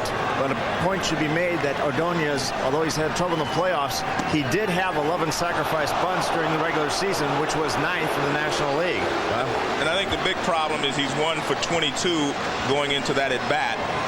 And again, I felt like if they could tie the Braves in the 6th inning, the pressure would have fallen on the Braves again. But again, that's the great thing about baseball. There are 2 or 3 different ways to handle every situation. And there's nothing to say that Bobby didn't handle it correctly. And Bobby Valentine managed a brilliant game in Game 5, the 15-inning epic at Shea.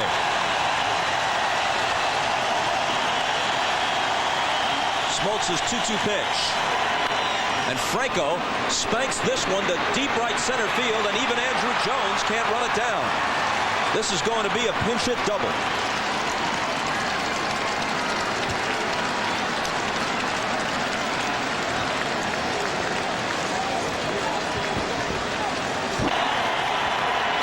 Fastball drilled, and Andrew Jones didn't have time to run this one down. Matt Franco goes into second base with a double.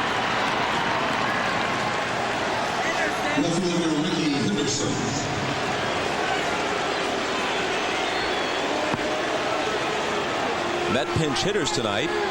Bonilla a sharp single, Agbayani a walk, Franco a booming double.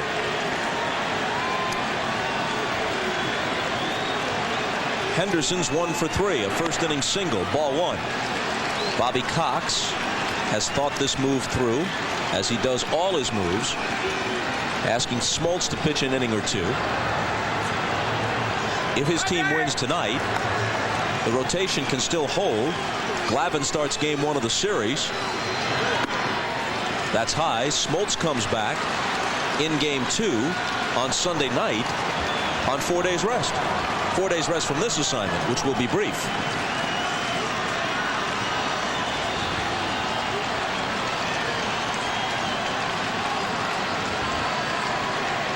Here's his 2-0 pitch. Comes down almost sidearm and gets the strike.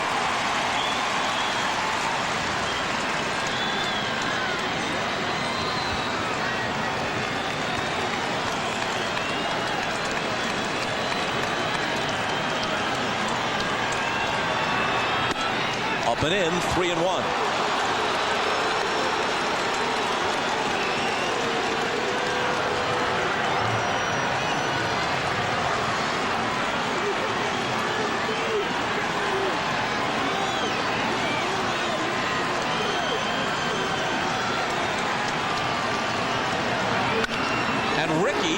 Smacks it down the left field line. That's in there for a hit. Henderson on his way for 2 as Franco scores. It's 7-4.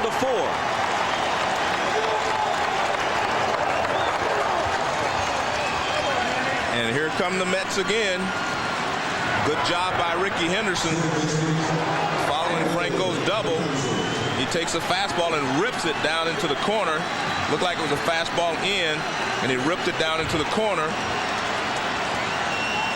And he goes into second base with a double, and Bobby knows they're only 3 runs down now with no one out here in the 7th. Alfonso, who doubled his last time up, takes a strike. The Mets have doubled the Atlanta hit total, 10-5. And New York, in truth, has hit more balls hard tonight than has Atlanta. Sliced out of play, 0-2. Prior to game 2, when he came out of the bullpen to save the game, finishing it with this called third strike to Bobby Bonilla, John Smoltz had never pitched in relief in his major league career, regular or postseason. A ball and 2 strikes. This is his 2nd relief appearance in this series.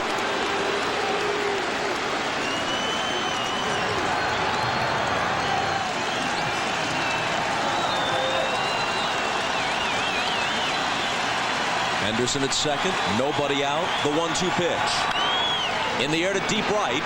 Jordan goes back to the track, almost to the wall to make the catch against the scoreboard.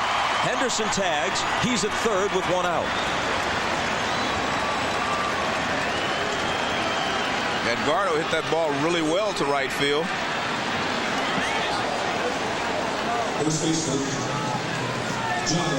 Fastball from Smoltz, which is basically all he throws when he comes in release.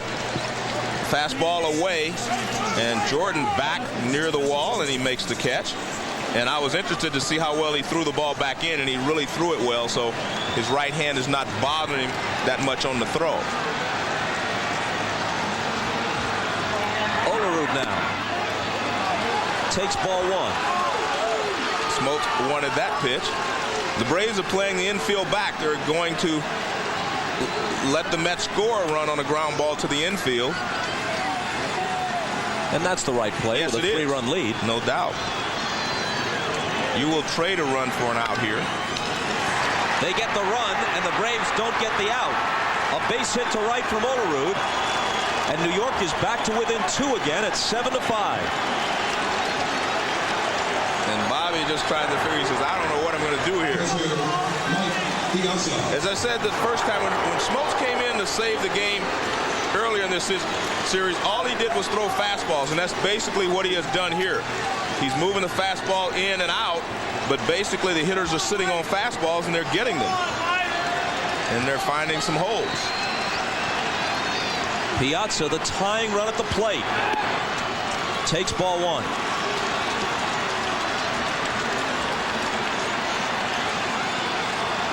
Smoltz comes out of the bullpen. Franco cracks a double. Henderson delivers a double. Alfonso flies to the scoreboard in right. Olerud grounds a sharp single to right.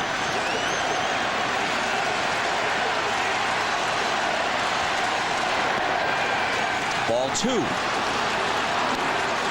I don't think we're going out on a limb to say that John Smoltz doesn't have it tonight. Well, he doesn't seem to have the same movement on his fastball that he had in the ball game on Saturday. Out of play.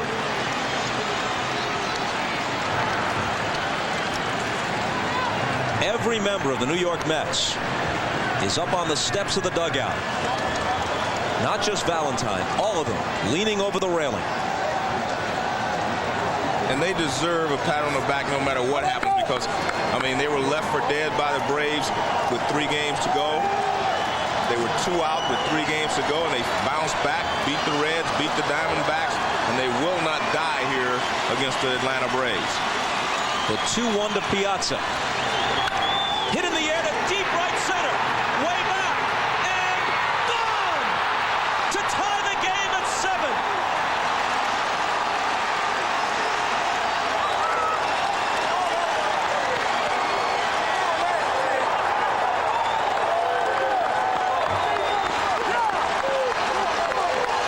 Tied at 7, hoping for game 7.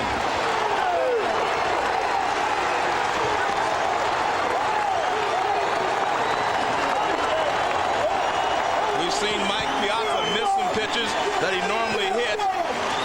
This one is out over the plate again. He goes the other way.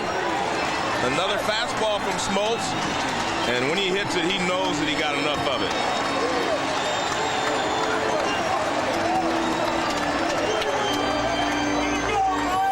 Mike Piazza, who in the regular season wouldn't even be in, draws the Mets even.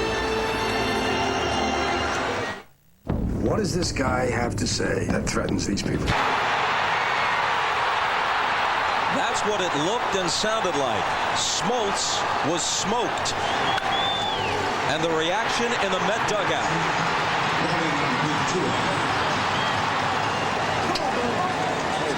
Leiter, who couldn't retire a man in the first, is now off the hook. He's among the first to greet Piazza.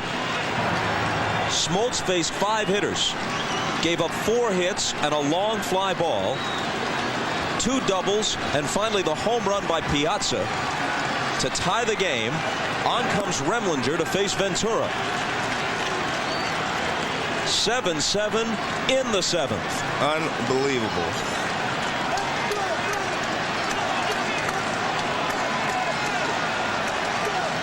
The 1-0 pitch. A ball and a strike to Sunday's hero, Ventura.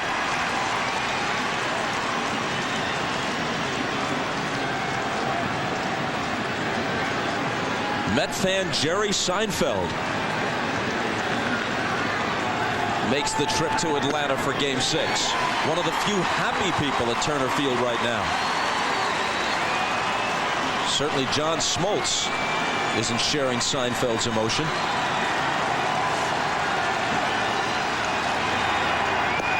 Down and away, 2-2.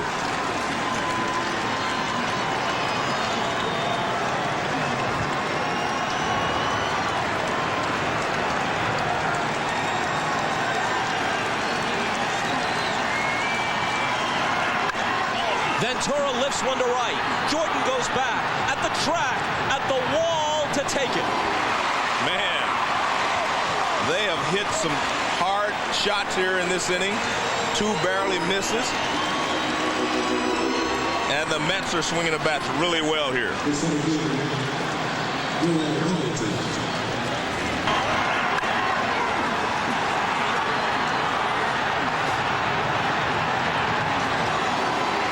I think only Jordan knew for sure that that ball wasn't going out. Everyone else thought they had a chance, and there's the Mets bench. Darrell Hamilton, who has a perfect night going, 3 singles, takes a strike. Well, most of these Mets are so giddy by now, I mean, you can forgive them almost any display of emotion.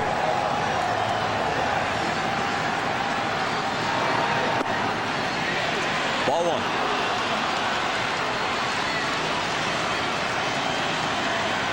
Three in the 6th, 4 in the 7th. A 7-7 game.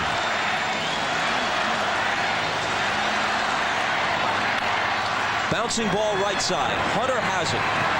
He'll beat Hamilton to the bag to end the top of the 7th. No team down 0-3. Pompano Beach, Florida.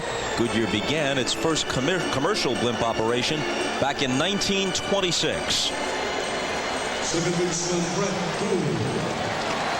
In case you're just joining us, where have you been? But this will get you up to date. The line score for Game 6. And now look who's come out of the New York bullpen.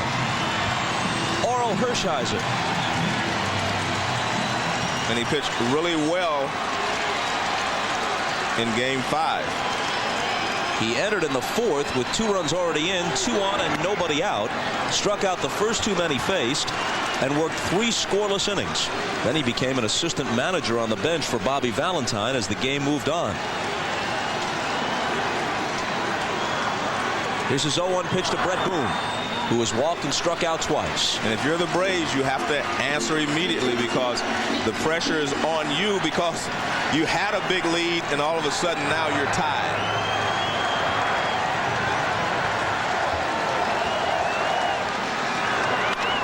Hit toward the middle, but Alfonso hasn't played well, and Boone is retired.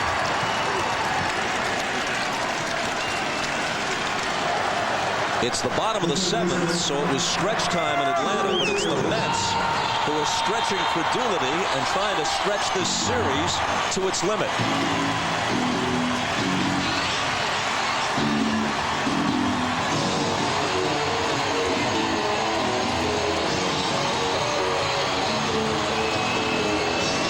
And if you're the Braves, you definitely do not want to go to a 7th game, simply because in a 7th game, a bad op here, bad bounce there, then you could lose. Here's Chipper. 1 for 2, and he was hit by a pitch. And we'll see how Hershiser attacks him. Remember, Chipper Jones destroyed the Mets here in late September, and he hit a home run off of Hershiser in that series as well. Hit 4 home runs in the 3-game series.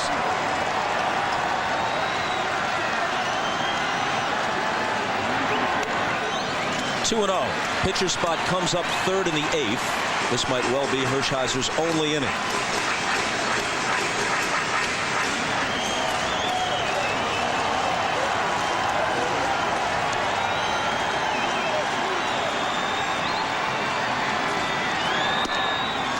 And you can see that Hershiser doesn't want any part of Chipper Jones in this situation. He's trying to get him to go out of the zone to swing. And I think Chipper is allowed to swing right here. I don't think he has the take sign on. He does swing, and he taps it weakly towards second. Alfonso to Olerud for the out.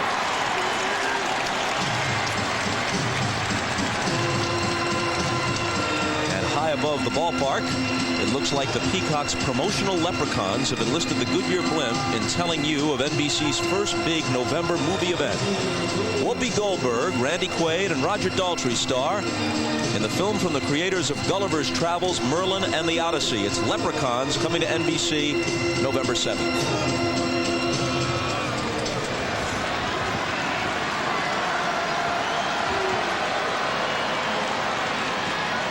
Hershiser to Jordan, first pitch swinging, fly to shallow right.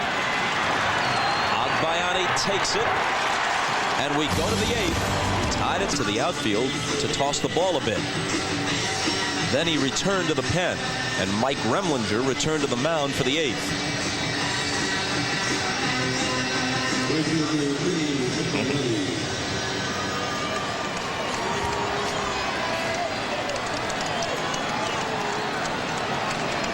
Oral Hershiser did his job. Set the Braves down in order in the bottom of the 7th. Now looking for their first lead of the night. The Mets start it with Agbayani. He takes a ball.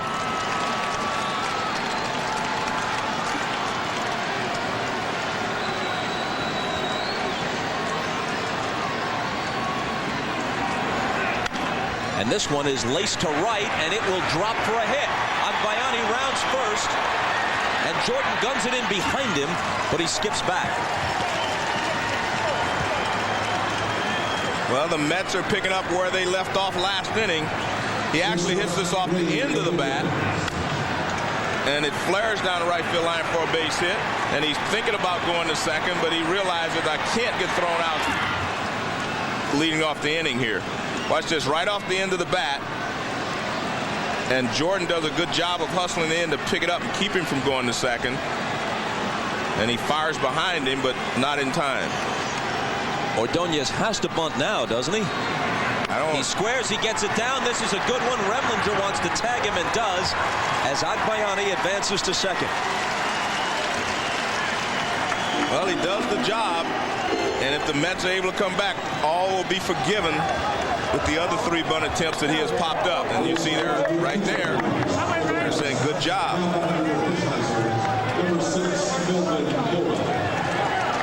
Now with the left-hander on the mound, Valentine tabs Melvin Mora as his pinch hitter. In truth, he has only right-handed bats left. The 2 he hasn't used now are Sean Dunston and Todd Pratt.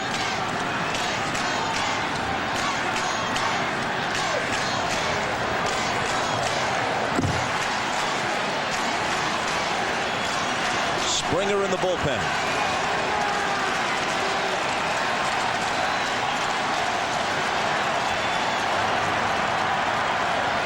None of Bobby Cox's pitching moves has worked out well tonight.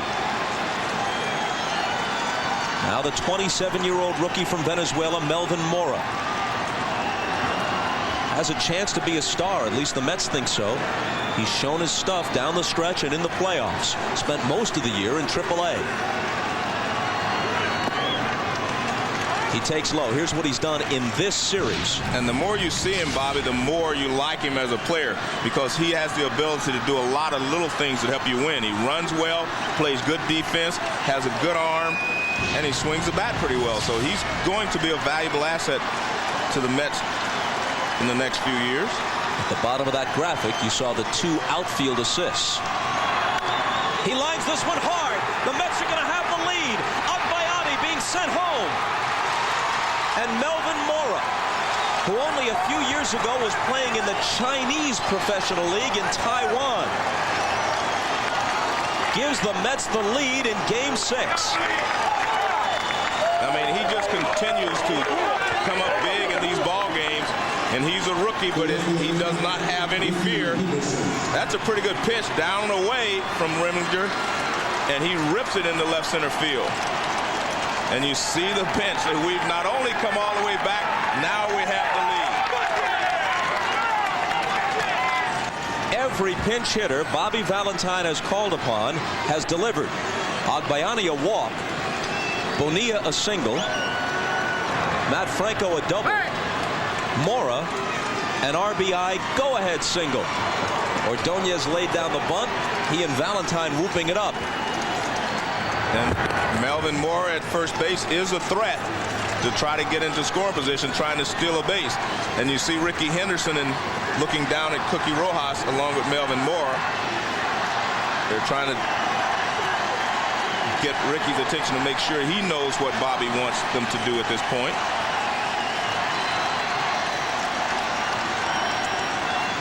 Henderson 2 for 4. Takes a ball. How about that note just a second ago? The Mets waiting to bust loose at the plate. Did they ever tonight? 188 through the first 5 games. 438 tonight. They've out-hit Atlanta 14-5. Dug themselves a 5-0 hole in the first and now lead 8-7.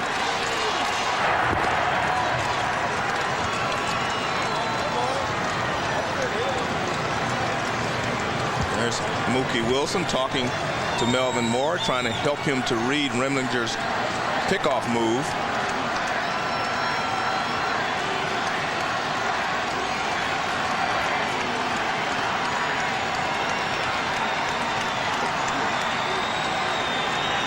Still only 1 out. Not going. Ricky cuts and misses.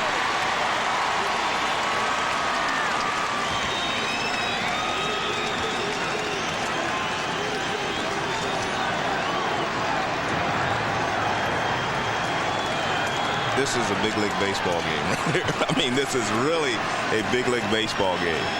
And what was Sunday night? You're right, it gets better. Man. Remlinger's 1-1 pitch to Henderson.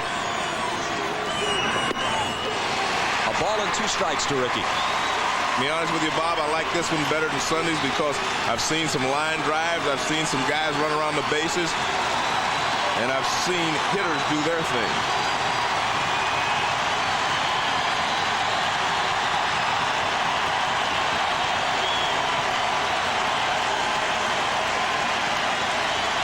Ricky asking plate umpire Jerry Crawford whether the pitch he just swung at was actually in the strike zone. Now the 1-2. Mora's not going, and he bounces it up there, blocked by Perez. I don't know why Ricky asked him that. He only agrees with him half the time anyway. Ricky is a man of his own devices and thought patterns.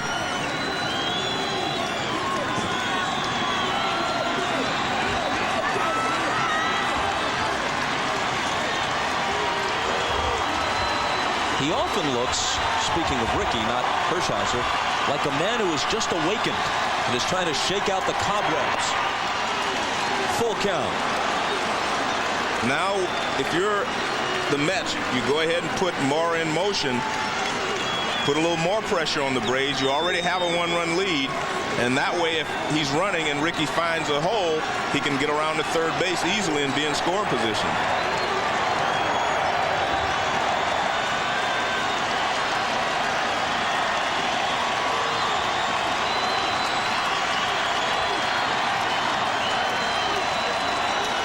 He goes, but time was called. And it was ball 4, but Ricky called timeout because the pitcher was holding the ball too long. Here's Ricky waiting. Now he says ask for time, but he's ready just in case Jerry Crawford does not honor his request.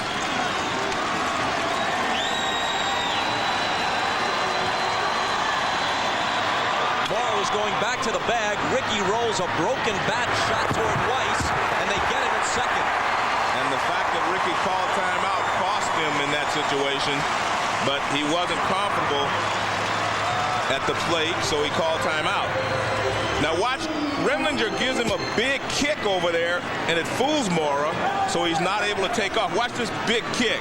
See right there? And Mora goes back thinking he's coming to first base, so he doesn't get a break out of the box. If he's running on this pitch, it's a base hit for Ricky Henderson, and he's safe at second base easily, but he gets a late break. Yeah, not only wasn't he going, he was actually moving back toward the bag as the pitch was delivered.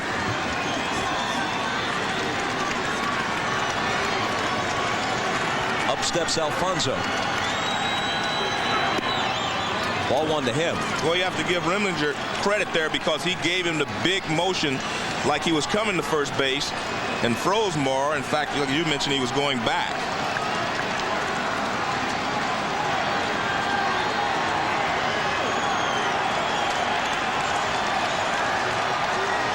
Ricky's not going anywhere, and that's ball 2 to Alfonso.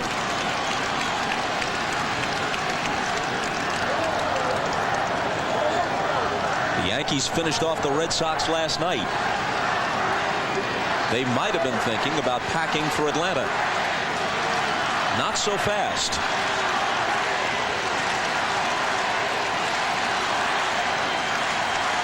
There goes Henderson on the 2-0 pitch. The throw from Perez hit Henderson, who appeared to have it stolen anyway. And this is Ricky's first stolen base of the series. Remember, he had 6 in the division series. He gets a great jump, and the throw from Perez is going to hit him in the side right there, and he actually rolls over on it.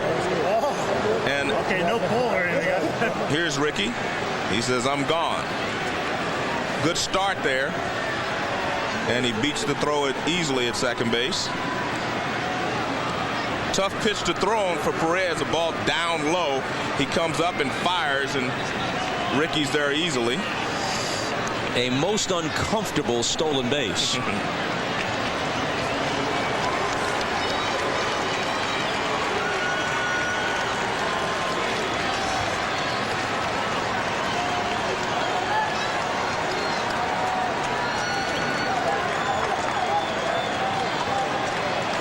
I don't think Ricky is thinking about stealing third, at least not on the next pitch, the way he's feeling right now. 3-1. And if you're the Braves, you're not going to give Edgardo a pitch that in the zone that you think he can handle. You'd rather try to get Olerud out, even though he's been swinging the bat well also. He walked him. And as Alfonso heads for first, we head for Craig Sager. After losing the first 3 games, Bobby Valentine told his players that someday a team will come back from a 3-0 deficit. Why not us? This afternoon, as the Mets arrived at the clubhouse, they were greeted by a handwritten reminder from their manager, why not? And his players are believing. Bob? Well, Bob, to this point, they've done a great job, but I could tell them why not. And that's because of the Atlanta Braves pitching staff. You'd never believe someone could beat their starters 4 games in a row. And so far, they haven't.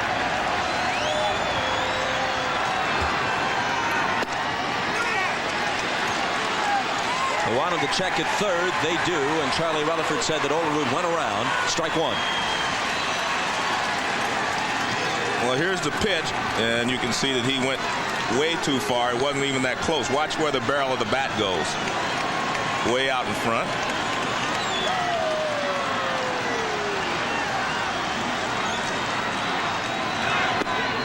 Strike two. Well, no team has ever lost 4 in a row after being ahead 3-0. But lots of teams in the playoffs or World Series have lost 4 straight games. Just ask the Braves, who were up 2-0 on the Yankees in 1996 and lost the next 4 in a row.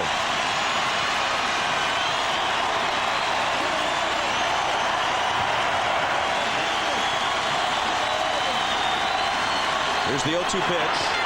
Outside and low. But from this position, down 0-3, not only has no team ever come back to win a series, but no team even has gotten as far as the 7th game. That's what Bobby Valentine's Mets are trying to do.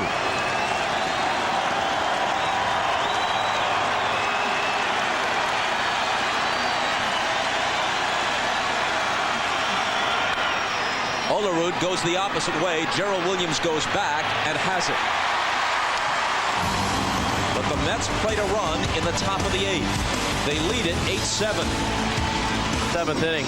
The Braves dugout has been very quiet. There hasn't been any chatter or any talk. It's almost like they're shell-shocked sitting in there waiting, as you see John Smoltz sitting next to Kevin Millwood. No one has said anything to anybody. This is a team that almost seems as though it's in despair, even though they're still leading the series 3-2. Let's go over to Craig Sager.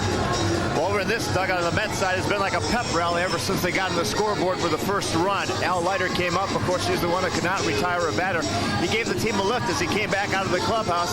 And then Oral Hershiser moments ago grabbed my scorebook. He said, I was warming up. It was 7-3. I didn't know how we scored. I just heard people say 4, 5, and then they tied it. He said, this is really exciting. And of course, Bobby Valentine leading the way just came over and said, boy, this sure is exciting. So they're pumped up over on this side. Bob? You know, it really does make almost no sense. But that's what they have done in September after almost coughing up the wild card, losing 7 games in a row, losing 5 of 6 head-to-head to the Braves. Benny Agbayani moves from right field to left. Melvin Mora, who delivered the pinch single that gave them the 8-7 lead, stays in the game and plays right. John Franco is the new pitcher. He takes Ricky Henderson's spot in the batting order, the leadoff spot, and Ricky is out of the game. So they trail by 2 games with 3 to play in the wild card chase. They sweep Pittsburgh. They win the wild card playoff game. They go down 0-3 in this series to the team that clearly has been the National League's best for a decade. And now they're on the verge of evening the series, but they need 6 more outs to do that. Franco to Andrew Jones, strike 1. But if you're the Braves, you have to do something very quickly here, because if you get 2 outs here in the 8th inning, you're probably going to see Benitez, and they have not been able to touch him. And there he is warming up, and I'm sure Bobby would bring him in here in the 8th inning if there's only 1 out, or maybe even with 2 outs in the 8th inning. Well, he's got the lefty, Franco, on the mound. They have 3 straight right-handed hitters scheduled, and then a switch hitter, Walt Weiss, behind them.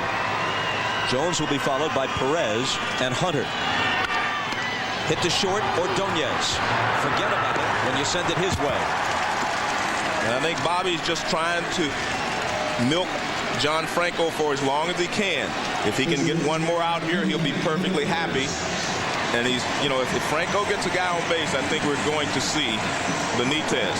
And there you see Wallace and Valentine talking about, well, when do we bring Benitez in?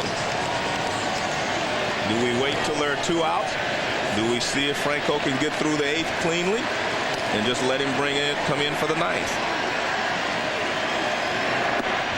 A strike to Eddie Perez. Perez is the only Brave who's reached base all year against Benitez. He's faced 30 Atlanta hitters, regular and postseason combined, and retired 29 of them.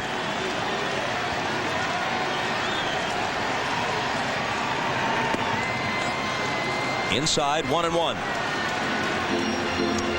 Howard Battle is a possibility off the bench.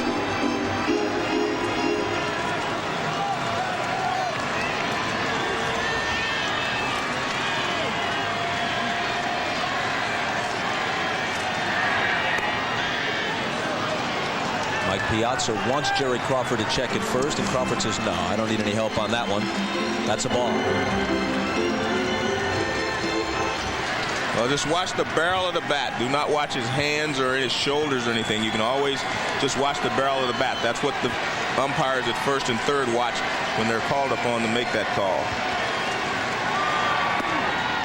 That's a strike, although Perez reacted as if it was inside. But we've seen a different John Franco these last two appearances. He normally sinks everything away from the right-handed hitter. We've seen him use a cut fastball. We've seen him come inside on the right-handed hitter. So their game plan is to go up there and get something out of the plate and shoot it the other way. And he is fouling them up by coming inside every once in a while. And this ball is whacked to left for a hit. And Eddie Perez just continues to have the hot bat.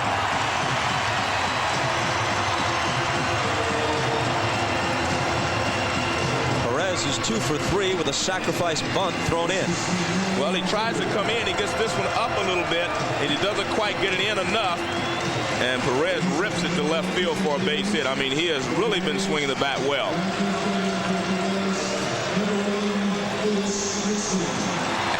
And as soon as Perez reaches first base, Bobby Cox decides to make a move, and he sends Otis Nixon in to run for him.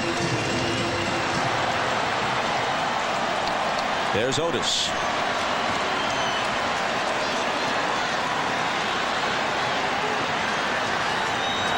And I think this move forces Bobby Valentine to go ahead and leave Franco in at least for one more hitter, because if he brings Benitez in, Benitez does not hold runners well, and Nixon would be at second base in a couple of pitches. Nixon had a steal in game 5. Big cut by Hunter, who comes up empty. And that's the normal pitch you look for from John Franco. A ball is moving away from you if you're a right-handed hitter. He throws the changeup, it moves away, and he throws a sinker. And that's his out pitch right there. At least it has been until his last 2 appearances. Nixon stole 26 bases this year. Not going. A ball down and away. Nixon's 26 steals in 33 attempts were his lowest total since 1987, largely because he doesn't play much anymore. Since at age 40, he can't hit much. He batted just .205, so his contribution is mostly off the bench as a pinch runner.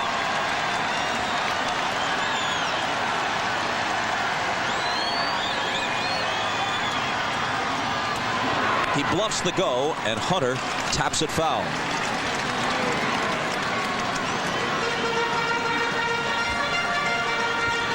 Watch Nixon and Olerud jockeying back and forth. Olerud using that technique where he slides away from the bag and then can jump back to take a pickoff throw from Franco. But if you're the base runner, you're really not concerned with Olerud. You get your lead and just watch the pitcher.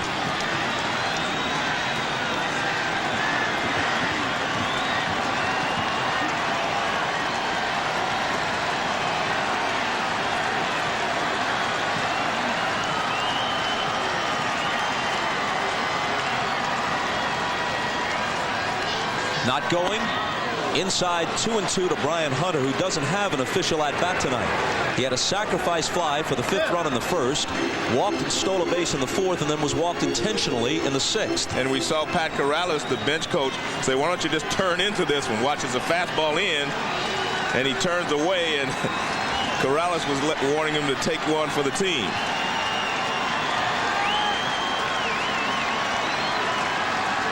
Otis Nixon edges away from first with the tying run. And Franco's 2-2 to Hunter. And there's a good sinker by Franco away. And that's what reason he's throwing it. He's trying to get the ground ball, get his infield a chance to turn over the double play. And this is John Franco at his best. He never gets a ball up above the knees. Look at that. Down and away. And with 2 strikes, tough for Hunter to lay off of it.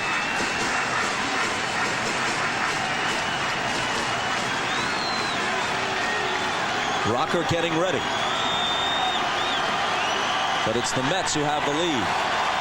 Howard Battle is on deck to hit for Walt Weiss. Another 2-2 pitch. There goes Nixon. Here's Piazza's throw. It skips into center field. Otis gets up and continues to third with 1 out.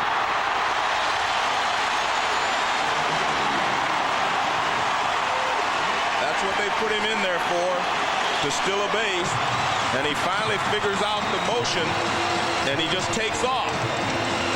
Piazza's throw bounces short, and Edgardo, trying to knock it down, wasn't able to do so. There's the throw. That's the tough play for a second baseman to even try to just block it. And Nixon over to third base, where now the tying run is 90 feet away. And you see Piazza very upset with himself.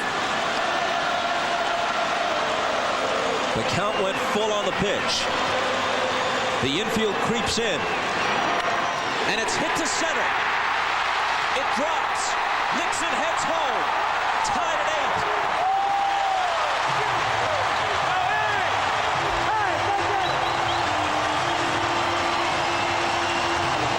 8. It doesn't get any better than this. I mean, guys coming through and getting the job done this late in the ballgame. Nixon stealing the base. Hunter driving him in, which is just beautiful. This is look at this pitch from Franco, way off the plate outside, but you see Hunter goes out and gets it and finds a hole in right center field. Excellent hitting there by Brian Hunter. Watch, this pitch is way off the plate. Look at Piazza reach out there for it. Line drive into center field, base hit, and we're tied at 8.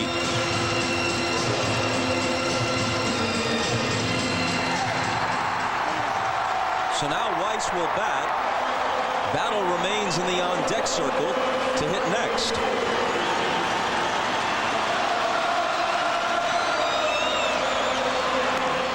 Looking to bunt with 1 out and taking ball 1. Let's go to Jim Gray. All right, thanks, Bob. Well, originally Battle was going to hit for Weiss, but when he saw what Hunter was able to do and the run was driven in, Bobby Cox came all the way out of the dugout, nearly ran to home plate to bring Battle back, so Weiss will stay in the game. Up to you. Thanks, Jim. Franco works 1-0. Weiss bunts foul. And, you know, a lot of people just do not like to bunt with 1 out.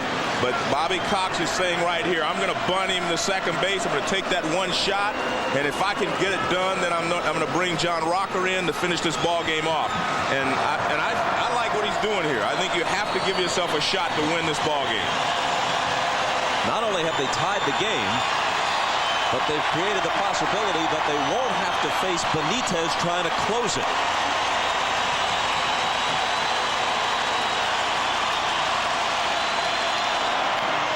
Weiss gets the bunt down. Franco doesn't even look at second. He nearly pulled Alfonso off the bag, but Edgardo kept his foot planted. That's the 2nd out.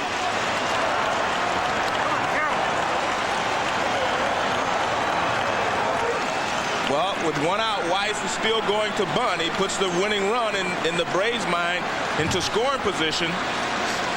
And Bobby Cox has exactly what he wants here. He wants to take a shot, as we see a good play there at first base by Edgardo to stay on the bag. But Bobby wants to take a shot here and winning the game. And you see him saying off the bag, but a good job by Edgardo to stay on the bag. And a good job by Weiss to move the winning run in the Braves' mind to scoring position. So up steps Howard Battle, career minor leaguer. 9 seasons on the farm. 17 big league at-bats in 1999. And Bobby had some big hits for the Braves, 2 game-winning hits during the season. Swings on the first pitch and fouls it off. He was 6 for 17 in the big leagues. 1 home run, 3 for 8 as a pinch hitter.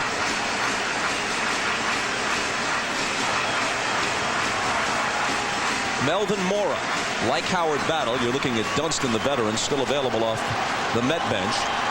Melvin Mora, like Battle, a 27-year-old rookie, gave the Mets the lead with a hit in the top half of the inning. The Braves have tied it. Battle trying to untie it. Way outside, 1-1.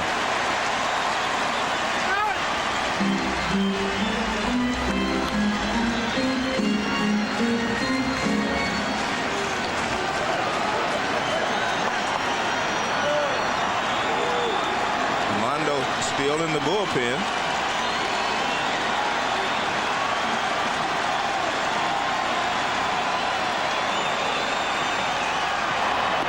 Swing and a miss. 1-2.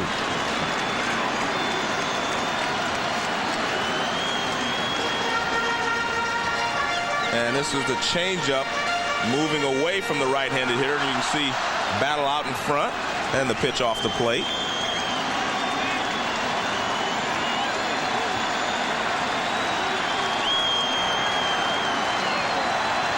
Hunter away from second with 2 down on the 1-2 pitch. Struck him out. Down goes Battle, and the battle itself moves to the 9th. Battery for the Braves as we go to the 9th. John Rocker out of the bullpen in a tie game. After Eddie Perez singled, Otis Nixon ran for him and scored the tying run. So that brings Greg Myers on as the catcher. Now on the bench, Eddie Perez, who has had a heck of a series, was very disappointed about being removed, and Andres Galarraga was one of those trying to calm him down. But the move paid off for Bobby Cox. Nixon stole second, Piazza's throw went into center, and Otis moved to third, then came home on Hunter's single. But no one wants to come out of this game, Bobby. This is a great game. This could be the clincher for the Braves, so you definitely do want to come out. I think it was the right thing to do because it kept Benitez out of the game by putting Nixon at first base as a pinch runner. Piazza starts it in the 9th.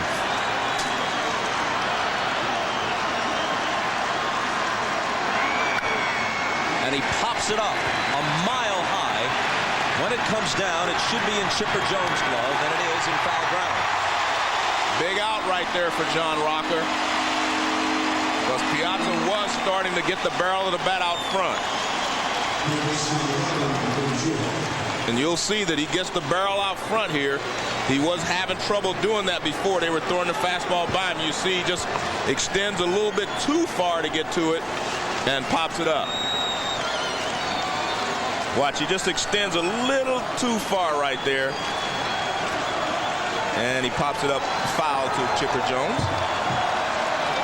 But Mike's previous at-bat had produced a homer of heroic proportions. Ventura swings and misses, not just because it tied the game 7-7 in the 7th, but it was his first extra base hit of a postseason in which he has been bruised and battered, and where if there were not so much at stake, he would long since have been pulled from the lineup.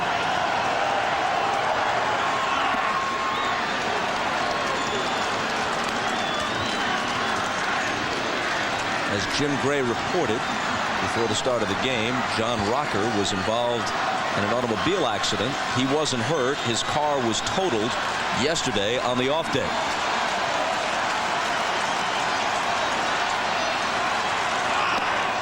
Outside and low to Ventura, 2-1. Well, the one thing that Ventura and Olerud have done is they have had better at bats against Rocker as this series has progressed. First couple of games, they didn't have a chance, but they have now at least given themselves an opportunity to hit him because I think they're seeing the ball better. See, they're laying off pitches that they were swinging at before, and that tells me that they're seeing the ball better out of his hand. Ventura still doesn't have a career hit against Rocker, but his first 5 times up, he struck out. The 6th time, he hit a fly ball to center field. See, he's got him now. Made contact. At least it's progress. Yeah. Tonight, Ventura's 1 for 4. And he skies this one out behind second base. It'll be Weiss. Well, he had a pitch to hit, but it was just a little bit up out of his zone, and he had a good rip at it. Now watch this pitch. But Ventura's seeing the ball well. He gets a fastball probably a little bit above the strike zone. And Ventura did have a good swing at it. And there's John Rocker saying, Walt, Walt, Walt. And truthfully, that's what a pitcher should do in that situation. Which brings up Darrell Hamilton, 3 for 4, 3 singles. He bats with 2 out and nobody on and takes a strike.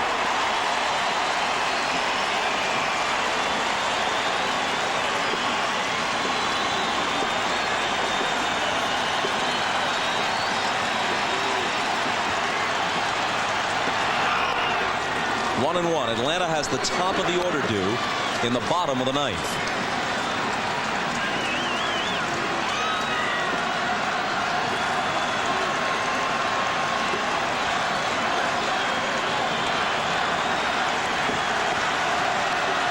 Interesting, Bob, in Game 5, Bobby Valentine pinch hit for Darrell Hamilton, and Todd Pratt went up to him and said, I don't think you needed to do that with 2 outs. And especially tonight, Hamilton swinging the bat well. And not only that, we're back to defense here. You know, if you go down tonight, you want to go down with your best defense out there in the late inning, especially on the road. And if they hit for him, it would have to be Dunston, who is not an accomplished center fielder. Hamilton is. You do not want Dunston out there in this situation. And he goes to left field. Gerald Williams has it lined up, takes it. And the Braves will have a chance to win it in the bottom of the ninth. We're back after these messages. Gaza is out of the game. Todd Pratt goes into the game. He will be batting in the leadoff spot.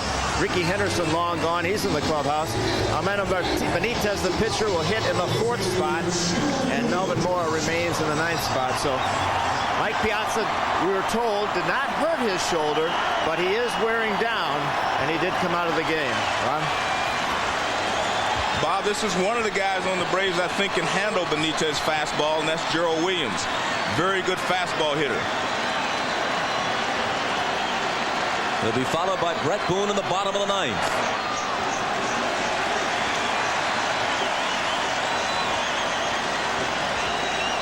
A run here eliminates the Mets and sends the Braves to the World Series against the Yankees.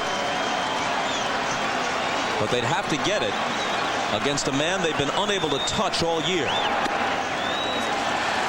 Not only have they never scored on Benitez in 1999, they've had only 1 base runner in 30 at-bats against him. And he's out of the ball game. That's Eddie Perez.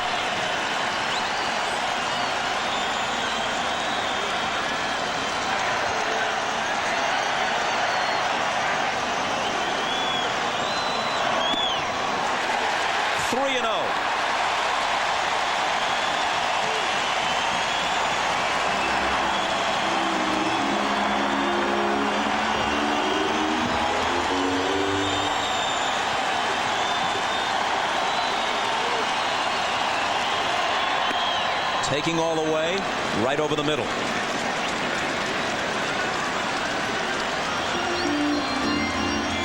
If he reaches, Gerald Williams is a pretty good base runner. Time was called.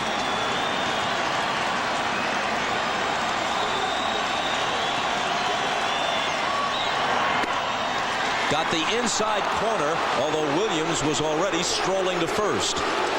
Well, Williams was taking all the way. He's trying to do anything he can to get on base here. And he was taking this pitch all the way. It looks like it got the inside corner. The 3-2. Fouled off.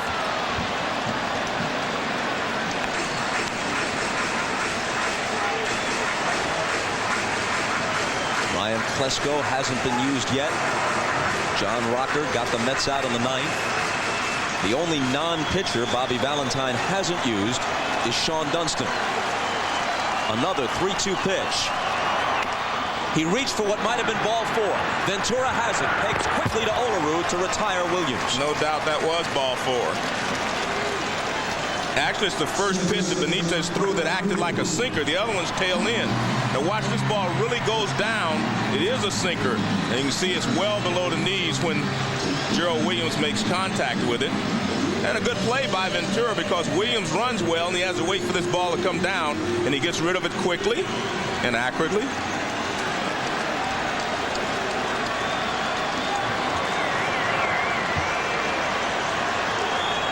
Boone 0 for 3 with a walk. Takes a strike. It's not easy to be patient with Benitez because you have to make up your mind rather quickly whether you're going to swing at his fastball or it's right by you. And then the bottom drops out. 0-2. Well, he started him off with the strike, then he comes with the splitter, and this is a devastating pitch coming from a guy that throws 95 to 100 miles an hour. Again, you do not have time to wait and recognize the pitch.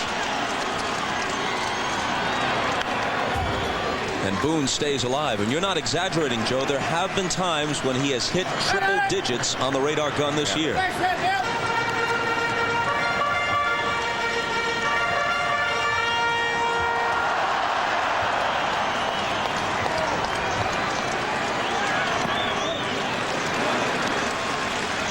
One and two.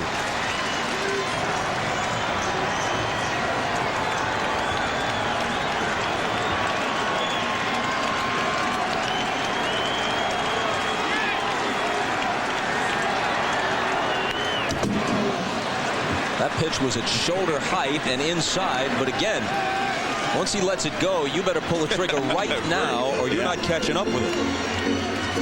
98-mile-an-hour fastball, and you just mentioned about shoulder high, and Boone is just lucky that he gets a piece of it and stays alive. Yes. He tipped it. He tried to lay off. He made contact. Pratt held it, and it's a strikeout. Boone is questioning whether he made contact or not. It's another splitter. Well, it doesn't look like he did there, but I thought he went on the swing anyway. It didn't appear that he touched the ball, but Jerry Crawford says he did. Boone was arguing with him about that. And up comes Chipper Jones, so a conversation at the mound with Todd Pratt.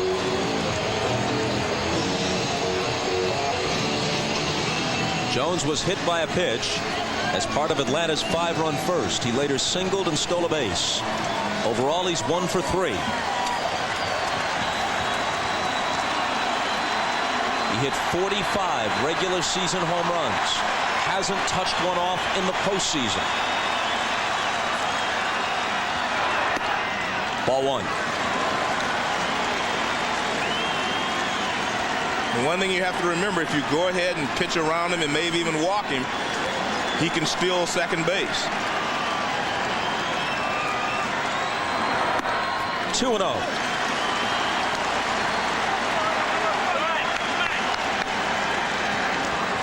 Ryan Jordan would be next.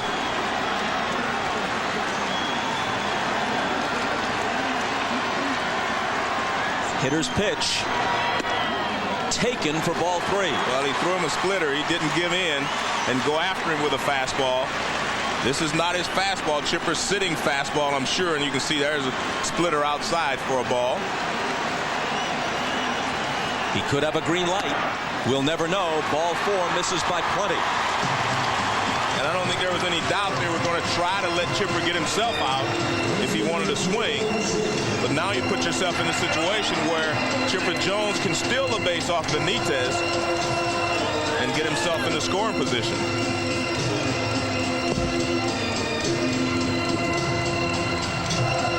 Dave Wallace heads for the mound. He's joined there by Todd Pratt.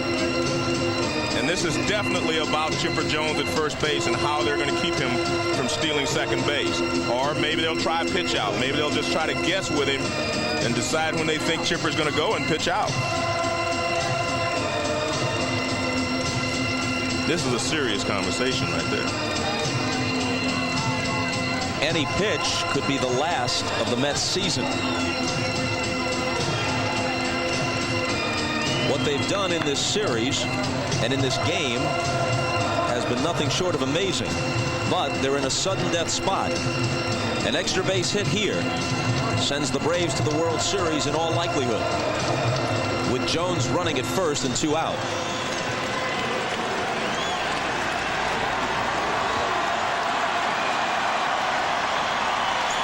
Jones is not going, and Jordan fouls it back. And because of all of his injuries, the injuries to Piazza, Todd Pratt probably at this moment is throwing better than Piazza would be. The Met outfield is very deep, looking to prevent anything from getting in the gap. There goes Jones. The pitch is taken. Pratt throws. It's high, and he steals it. And you have to give Brian Jordan a lot of credit there. He takes this pitch to give Chipper Jones a chance to get in the scoring position. He doesn't swing at call strike 2, and Chipper steals the bag. Now let's see where this pitch is. The Braves are yelling, but that is a strike, and Brian Jordan took it. He gave his teammate a chance to get in scoring position. But he's down in the count 0-2.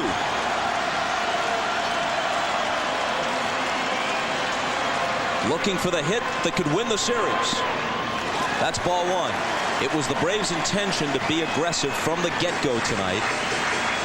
And that swipe of second by Chipper Jones was their 6th steal in 6 attempts in Game 6.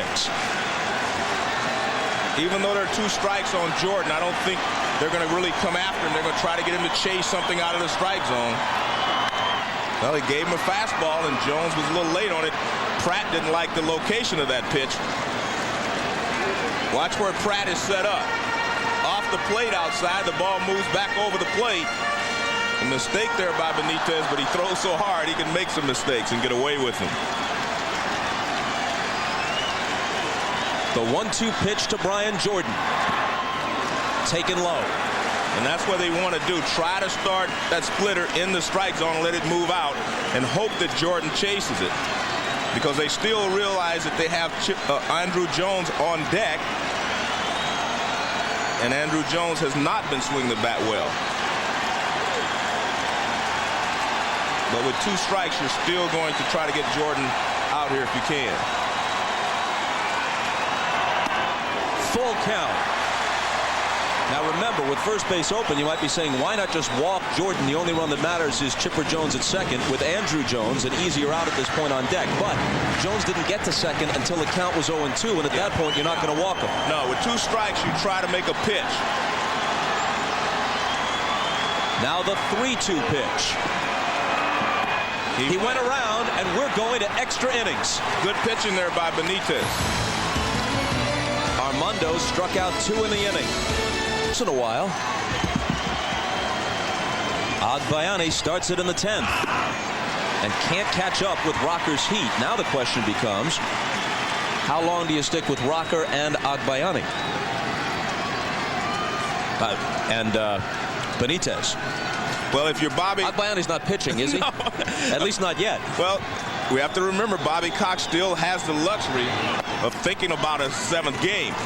Bobby Valentine can't think about a 7th game yet. So I don't know how long Benitez will go, but I'm sure Bobby Cox will decide this is probably the last inning for John Rocker. He needs to save him for Game 7 if he can. The 1-1 to Agbayani misses. Greg Maddux was loosening up with the outfielder in between innings, and he is in the bullpen.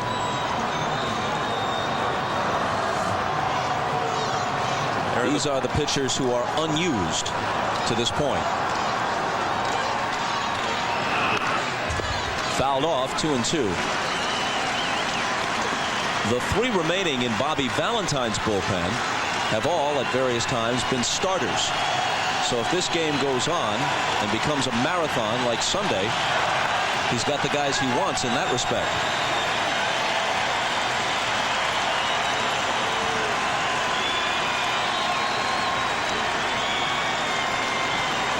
Agbayani steps out. Craig Sager told us from downstairs that Bobby Valentine told him that he thinks Armando Benitez is good for only 2 innings tonight.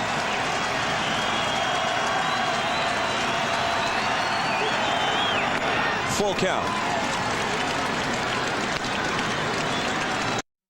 Another sacrifice spot for Ordonez, who laid one down perfectly in the 8th.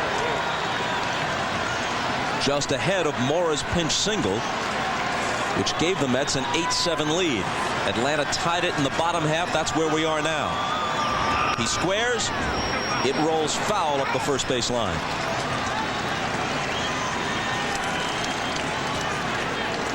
After all the mishaps he's had trying to bunt in this series, you have to give him a lot of credit for being able to do the job in the 8th inning that produced the go-ahead run for the Mets at that time.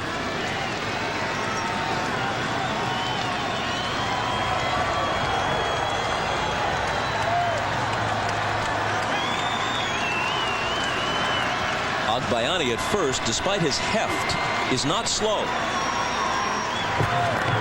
He runs pretty well.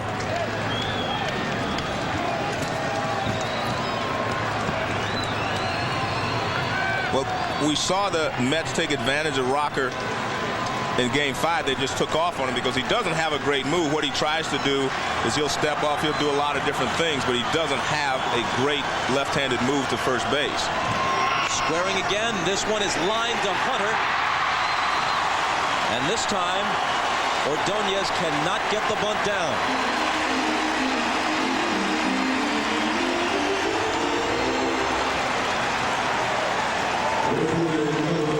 Well, Ordonez, after doing a great job in the 8th inning, and you see Hunter coming charging in. He's flying in. And he gets there in plenty of time. No chance to make a throw at first base anyway as Agbayani went back.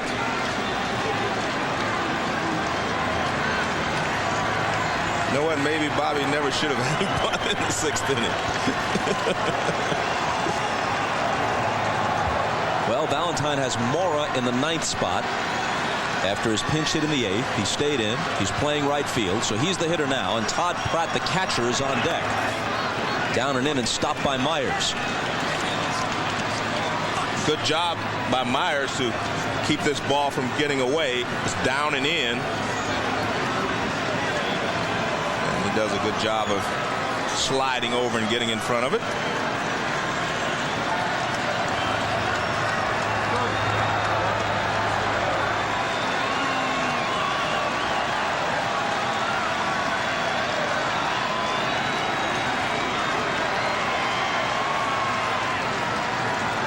Rocker steps off.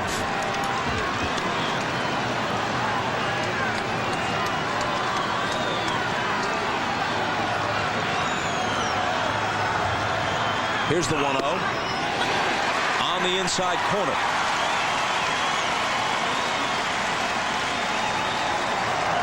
Let's take a look at this fastball on the inside corner by Rocker. And we can see when it crossed the plate, it did have some of the plate, but the catcher Myers had to reach inside to get it. The 1-1 pitch is sliced down the right field line and out of play. And the one thing I'm noticing about Mora, not only is he a smart player, he knows how to play this game, but he's got a live bat.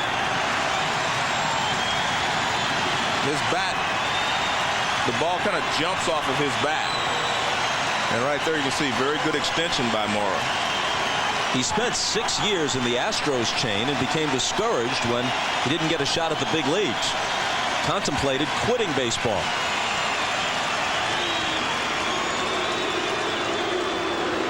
After the double switch a while back, there is Benitez, who will pitch the 10th. Will he go beyond? If necessary, we don't know. Ordonez, who couldn't get the bunt down. Ventura, Sunday night's hero. After the double switch, Pratt is in the first spot. They got him picked off. Hunter pegs it, and it hits Agbayani in the back. And he's safe at second. That's a much more difficult play than people realize. He picks him off, but by the time Brian Hunter gets the ball, Agbayani is close to second base. So he takes off. Now look, he steps in so that he has a better angle, but look how close he is to second base. It's almost impossible not to hit him unless you throw the ball over his head. Now watch when he gets the ball. See that angle? Not enough angle. He hits him. Wise did a good job of getting on the inside to give him the target, but Hunter wasn't able to get the ball to him on the inside of the bag. That should be a stolen base.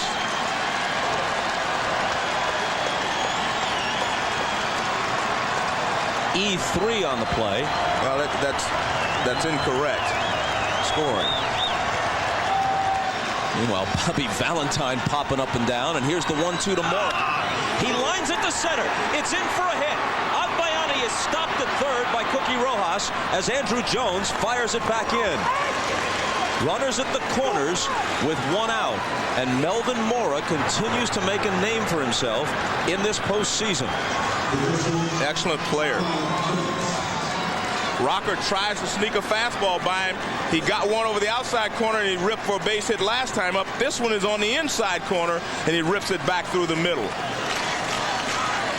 Andrew Jones was playing shallow. He had a shot at Agbayani, but Rojas stops him.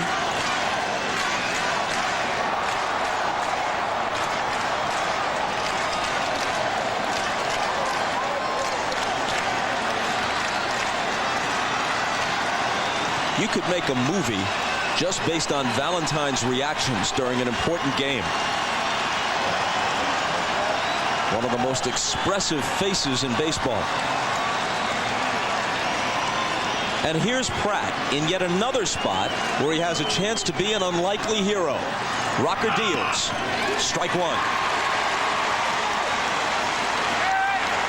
Well, the Braves are going to play back for a double play. They figure if Pratt hits it on the ground, it should be a double play. Catchers obviously not known for their speed. Do you think about letting Mora run from first to erase the double play and set up a second run? Not going. I don't think you do that unless you get 2 strikes. I mean, it's a risky play. I mean, it's something that you can do if you want to be aggressive like that, true. Because Rocker doesn't have a great move, but something like that could backfire on you. And you have a guy, Todd Pratt, who's been swinging the bat well, and you may want to give him an opportunity to drive in this run. Pratt's walk tied Game 5 in the 15th. He's ahead on the count now, 2-1. His homer, as you all know, won Game 4 of the division series against Arizona and vaulted them into the LCS against the Braves. Had some success. He's had 4 at-bats against Rocker, 2 base hits. So if you're Bobby, you're saying, hey, I'm going to let him swing at least until he gets 2 strikes before I send the runner. Couldn't catch up with it. 2-2. Well, he went out of the strike zone. He was patient for 2 pitches, but this is a fastball up and out of the strike zone. And he goes up there and tries to get it.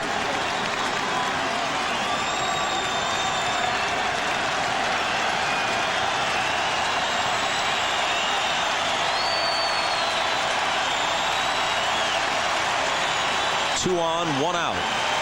And the 2-2 pitch. Full count to Todd Pratt. Now what do you do with the runner at first? Well, I think you send him now. That'll put tremendous pressure on the Braves defense, because if he hits a ground ball to one of the middle infielders now, they may not be able to turn the double play. So they move in a little closer, which is wise. They move it halfway, you see, so that if he's running, the ball's hit to him, they'll have an opportunity to come to the plate. Because if they stay back and he runs and there's a ground ball to short or second, they can't turn the double play, and the run will score. So now they're in a position where they can come to the plate if they have to.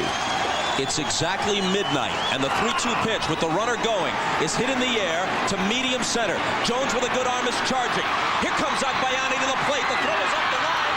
Myers can't handle it. Agbayani scores.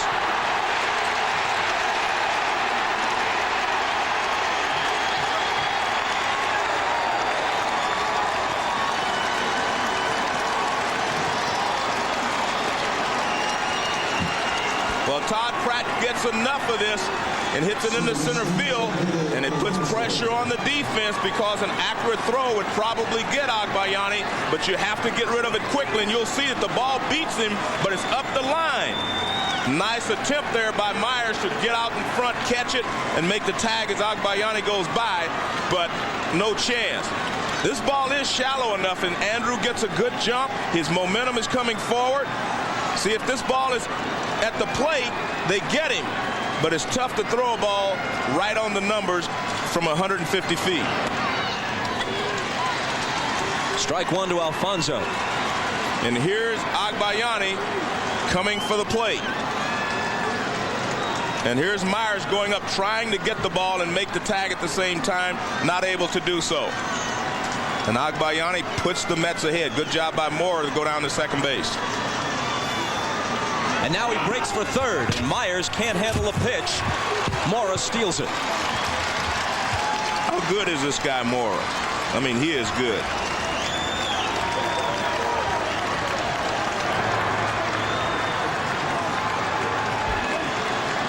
Well, you see Rocker only checked him once, and Mora took off actually before Rocker started his motion to the plate.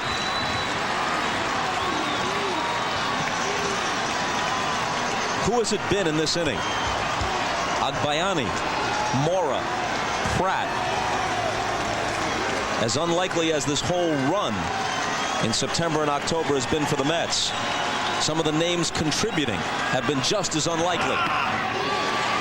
Alfonso goes around and the Mets go down. But now they are 3 outs away from pushing this series to Game 7.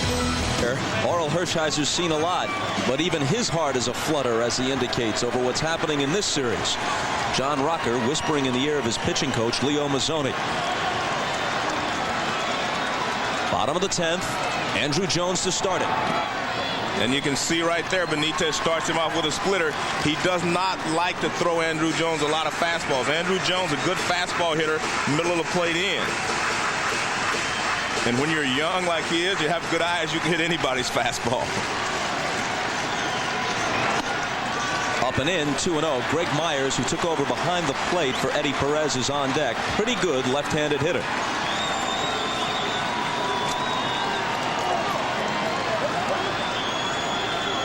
Big pitch here on 2-0. It's in there.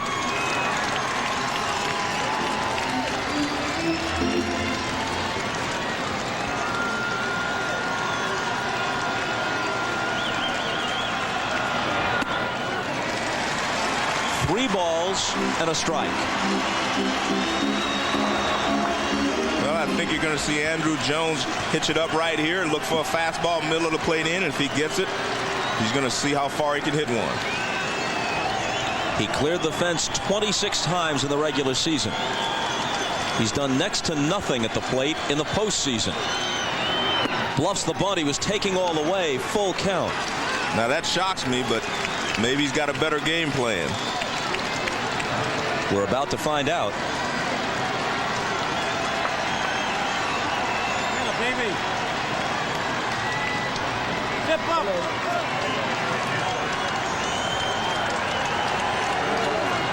The 3-2 pitch.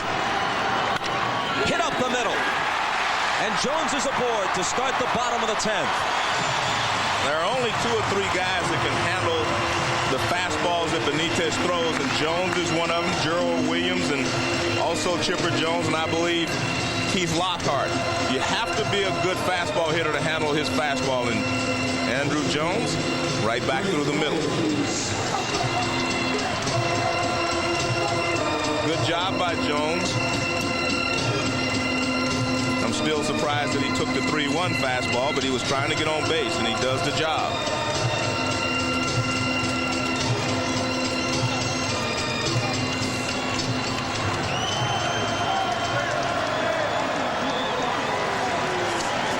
If there's a Game 7, you wonder how much either of those guys would have left.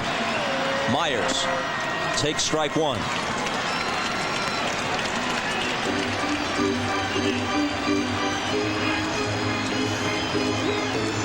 Everyone thought Myers was going to be bunting, but he wasn't. And here's the situation. I think Andrew Jones could steal second base off Benitez. He doesn't hold runners that well. Gives a little slide step there to rush it up to the plate. Andrew Jones stole 24 in 36 attempts for the year.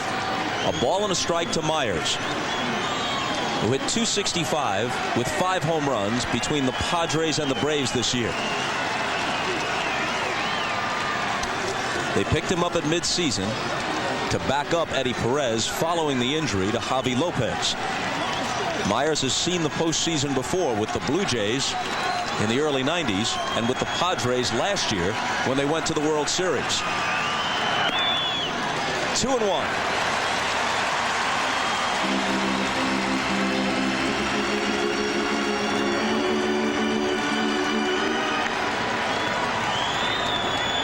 Nothing doing in the Met bullpen. It's up to Benitez to close it.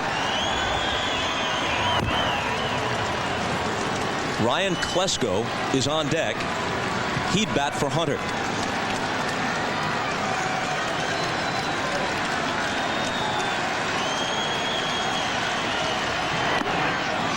2-2. And with your team trailing by a run, a lot of people are going to wonder why Bobby didn't bunt or try to sacrifice over to second base Andrew Jones. Or he's got to either steal it if he doesn't bunt him over. Since he hasn't bunted him over, I think Andrew has to steal second base. Not going. Hit in the air to left center field. Agbayani has it lined up.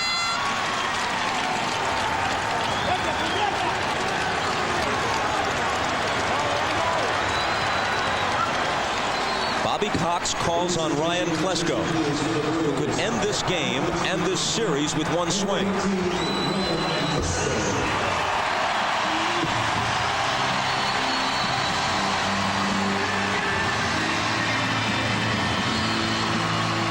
Interesting matchup here. Klesko has a little longer swing.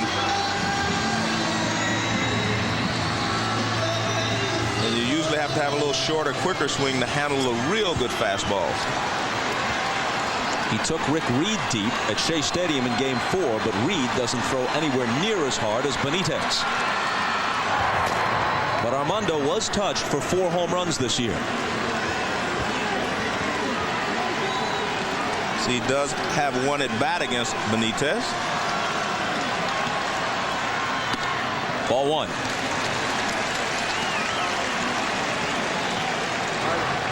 This is Benitez's second inning of work, and that last fastball he threw didn't look like the same fastballs that he was throwing in the last inning. Valentine has used him for 2 innings several times this year, never for more than that.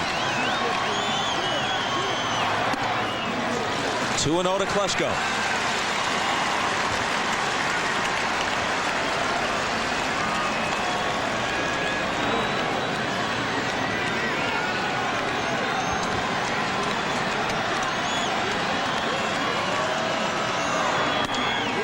Three and nothing.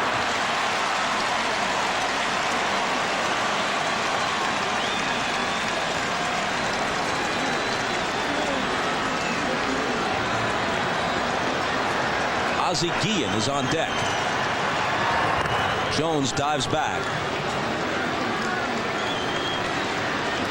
Only Benitez knows how he feels, but his fastball doesn't seem to have the same hop on it again that he had the first inning he started here. Klesko takes a strike. Walt Weiss is scheduled to hit next, but if you'll recall, over the weekend at Shea, Ozzie Guillen had a good at-bat against Benitez. Nearly homered and it hooked foul. Then he flied out to deep right. And Bobby was throwing 98. His highest this inning has been like 93. So there is a difference in his fastball here than we saw last inning. That last fastball, 93 miles an hour. This is a 3-1 pitch. Walked him. The tying run to second. The winning run to first in the bottom of the 10th.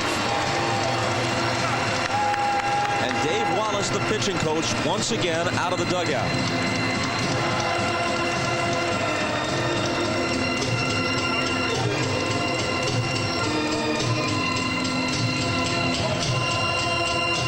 It will be up to Benitez. This is just a strategy or encouragement session.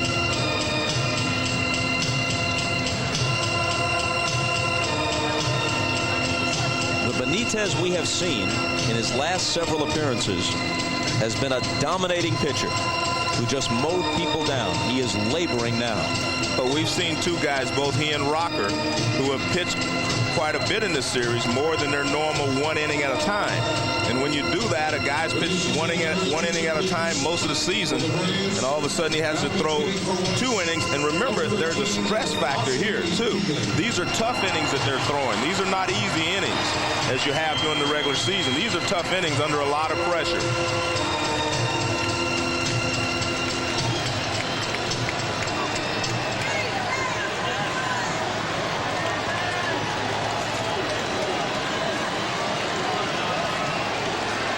Guillen steps in, 241 for the year.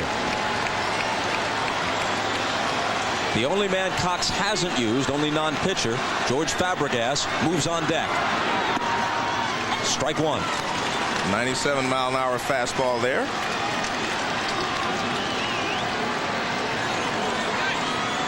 So Cox is about to use his third catcher as a pinch hitter, and then his bench will be empty except for pitchers. Guillen asks for time.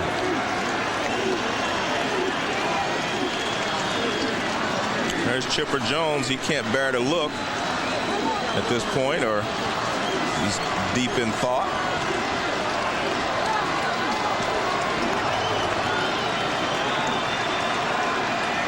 Andrew Jones at second. Klesko away from first, and the 0-1 pitch. Hit toward the hole and through. A base hit. Jones being waved home. Mora pegs it for third, and Klesko is out. Great play by Mora. Like I said, how good is this guy?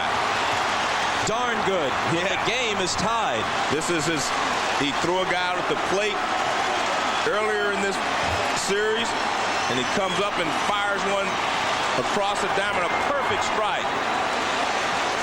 Ozzie again, good low fastball hitter. He reaches out and brings it back. No end to the heroes in this game. And Mora comes up, and watch this. I mean, he just fires a strike all the way to Robin Ventura. Just a perfect strike. He tags Ryan Klesko as he goes by. And he keeps the winning run from advancing to third base with less than 2 outs.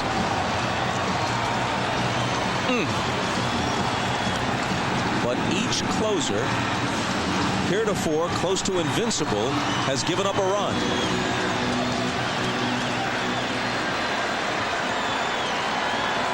Fabregas takes a strike. Mets scored what could have been the winning run in the top of the 10th. Off rocker. Benitez couldn't hold it in the bottom half. And you can't fault Klesko, in my opinion, for trying to get to third base there with less than 2 outs. He just took a great throw from Mora to get him. A ball and a strike. Kenny Rogers throwing again. But I think if you're the third base coach for the Braves now, you're going to look and find out where Mora is before you send the guys.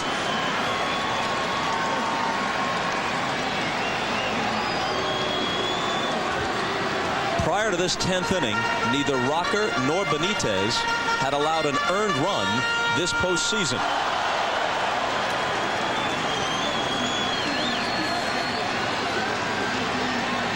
Russ Springer will work the 11th if there is an 11th. Fabregas pokes it to left. Agbayani takes it.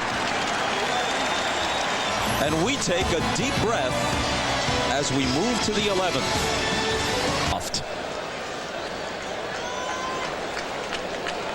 Tied at 9, we go to the 11th. Russ Springer comes out of the bullpen. Now, beyond Springer, unless they want to use Maddox, they're not going to use Glavine, who'd have to start Game 7. They'd have to go back to Kevin McGlinchey, who couldn't hold the lead in the 15th on Sunday at Shea. Springer to Olerud.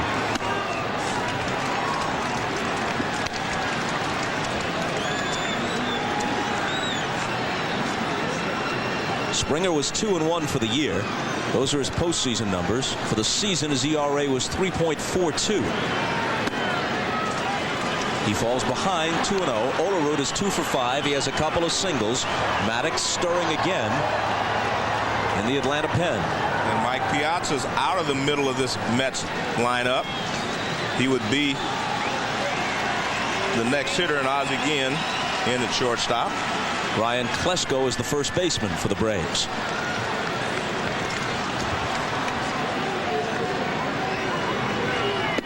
A strike to Olerud. Sean Dunston, the only non-pitcher who hasn't been used in this game, is on deck to hit for Benitez, who after the double switch occupies the 4th spot in the order. Fly ball to center. Andrew Jones takes it.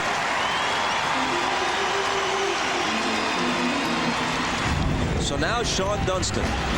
He was tenacious at bat in Game 5, which involved a half dozen foul balls after the count went full, and then eventually resulted in a single up the middle to start the inning, which was concluded by Ventura's single over the fence, I guess, for lack of a better description, and set us back here to Atlanta for Game 6. Dunston comes on to pinch hit.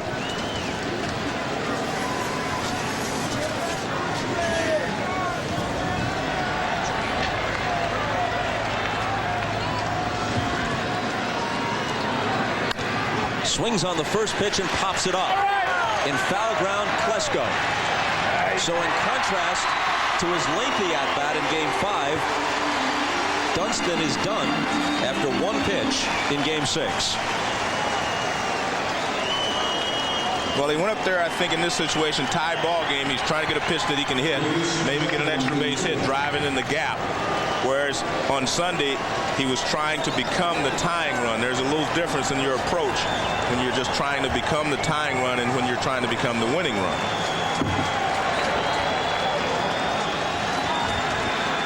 And here's Ventura.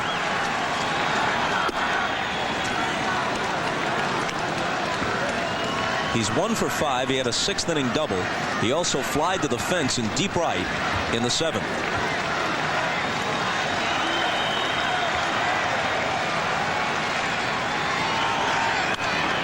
Out of play.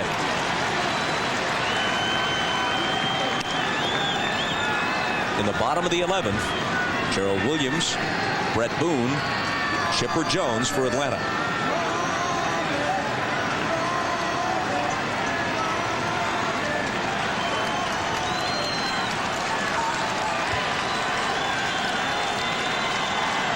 The 1-1 pitch.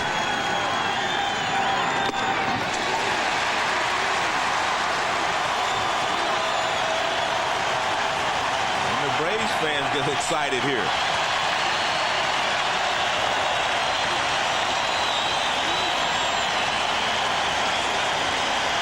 Looking around the park, few if any have left. The 1-2. 2-2.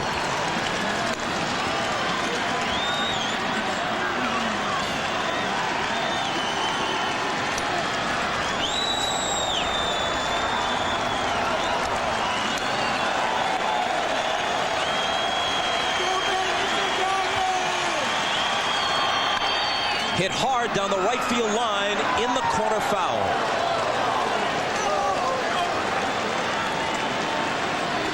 Ventura just a bit out in front. It was a high fastball, may have been out of the strike zone, but he's able to get on top of it, and he rips it, but hands a little bit too far out front. And Klesko helping the umpires out with the call. Brian Jordan and Klesko both helping him out.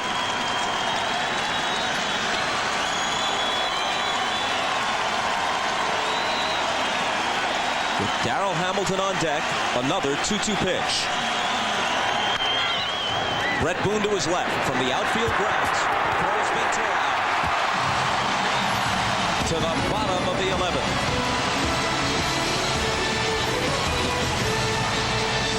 A reasonable person might well have asked, what can you do for an encore? Well, how about this? The first 5 games were all low scoring. 4-2 Atlanta, 4-3 Braves, 1-0 Braves. 3-2 New York, 4-3, could have been 7-3, but really it's a one-run game because it goes down to the last swing in the 15th inning. But tonight, a lot of crooked numbers on the scoreboard. 9-9 as we go to the bottom of the 11th. And Valentine calls on Kenny Rogers to get him to the 12th. Rogers pitched 2 scoreless innings Sunday in Game 5. He was the loser here in Game 2. Gerald Williams leads off. Strike 1. Gerald has showed a lot of patience in all of his at-bats tonight. More of a leadoff type hitter tonight than the guy that's normally aggressive. Curveball, swing and a miss. What a contrast for these Atlanta hitters. The right-handed heat of Benitez, even if it was slightly reduced heat because of fatigue, and the lefty flutter balls of Kenny Rogers. Here's his 0-2 pitch. Another breaking ball hit hard down the left field line, in there for extra bases. Gerald Williams thinking about a double, and he'll make it without a play. The run that could send them to the World Series is at second with nobody out.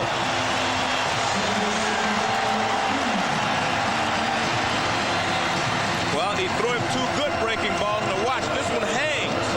It's a hanging breaking ball right there in the middle of the plate, belt high, and Gerald puts a line drive swing on it and pulls it down into the corner. First two curveballs were beautiful, down around the ankles almost. This one hangs and he finds the left field corner. John smokes. Howard Battle excited. And now Robin Ventura trots to the mound from third base. Chipper Jones is on deck. No matter how they play this, Chipper Jones is not going to bat in this inning. Normally, Bob, in this situation, you would walk Boone so you'd have a force out at third base, you know, just in case, but you're not going to do that to pitch to Chipper Jones. Dotel starts to throw in the bullpen.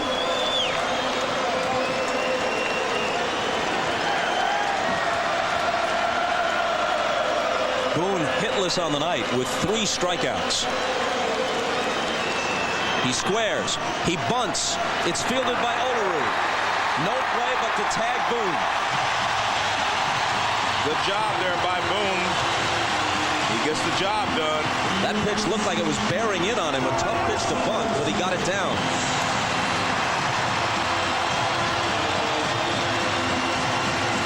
Fastball in and it's up. Whenever a guy's trying to bunch, that's what you want to do. Throw the ball up in the strike zone so that maybe he'll pop it up. Boone does a great job of keeping the barrel above the ball. And naturally, you're going to walk Chipper Jones, and then you're going to walk Brian Jordan. And hope that whoever pitches to Andrew Jones can throw a strike.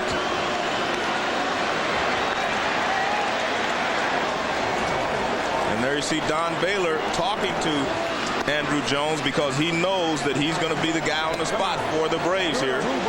And the question you have to ask now, if you're Bobby Valentine, do you want Kenny Rogers with his off-speed stuff throwing to Andrew Jones, or am I going to bring Dotel in, who is basically a fastball pitcher? You have to decide the matchup you want here. I've got to guess he'd want Dotel, righty against righty, and a better chance for the strikeout.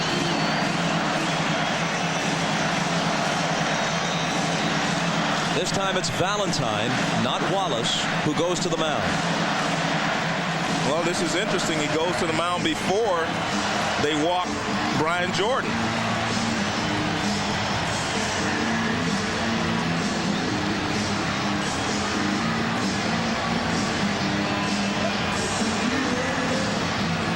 Well, he's got the entire infield around him.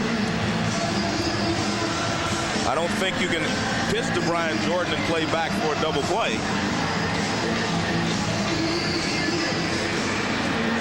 It would have to be a ball hit near the bag in order for you to turn it, because Jordan's very fast down the line.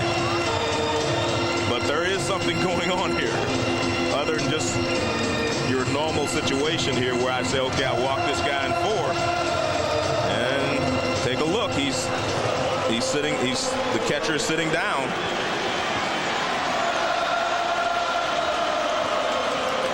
Surprising, to put it mildly.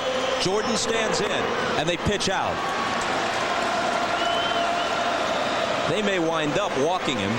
Yeah, but they can't be thinking that Bobby Cox is going to squeeze with Brian Jordan at the plate. It looks like another pitch out. It is. This may turn out to be an intentional walk of a different sort. Gerald Williams with the game and series winning run at third. And now it appears they'll just finish it off. I mean, you may do that if you have a guy at the plate who you think that maybe Bobby Cox would squeeze with. But you're not going to squeeze with Brian Jordan at the plate in this situation.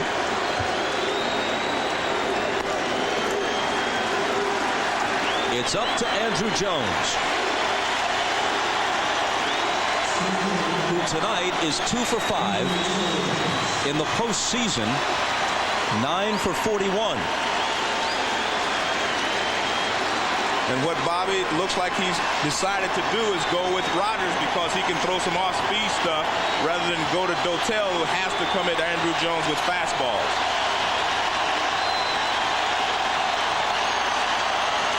Here we go. Bases loaded, 1 out. A ball. He wants to try to get Andrew out with a breaking ball because he knows he's such a good fastball hitter. but you still have to throw a strike with it. Kenny Rogers is one mistake away from adding another terrible chapter to his already horrid postseason history. Infield looks for the double play. Not that it's that easy, because Jones runs well even coming out of the right side of the box. Rogers steps off. A lot of pressure on the defense. And the reason Pratt's going out there, he wanted Rogers to come inside with a fastball, and Rogers didn't want to throw the fastball. That was the sign he gave him, and Rogers shook him off, and he gave it again, he shook him off. So he goes out and talks to him. But if you're Kenny Rogers, I think you have to throw the pitch that you want to throw in this situation, the pitch that you believe in. The outfield in shallow as they have to be. 2 balls, no strikes. Well, you passed that point now. You just have to throw a strike and hope for the best. Now the infield halfway in the middle.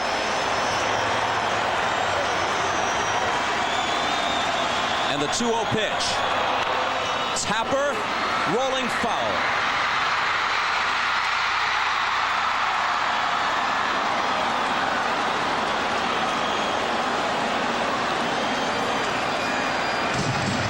Andrew gets on top of this when he had a swinging bunt earlier in this game.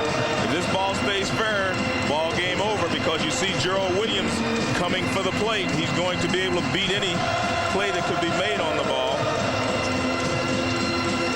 I'm a little surprised that the Mets are playing as far with Ordonez as they are.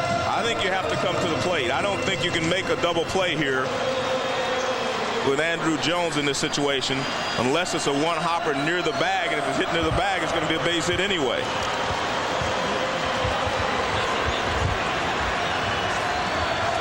Gerald Williams, who doubled to open the inning. Lacing up at third. Andrew, the chant now from the crowd at Turner Field.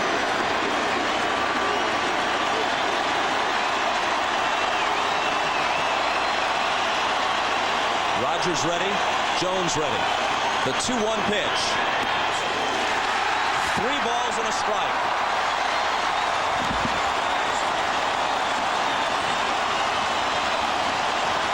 It's been a 173-game wild ride for Valentine and the Mets. And Bobby, you'd hate for it to end on a walk. Could be the last pitch of their season. Called strike, full count. This game has been such a good ball game. You want it to end with another hero and not a GOAT.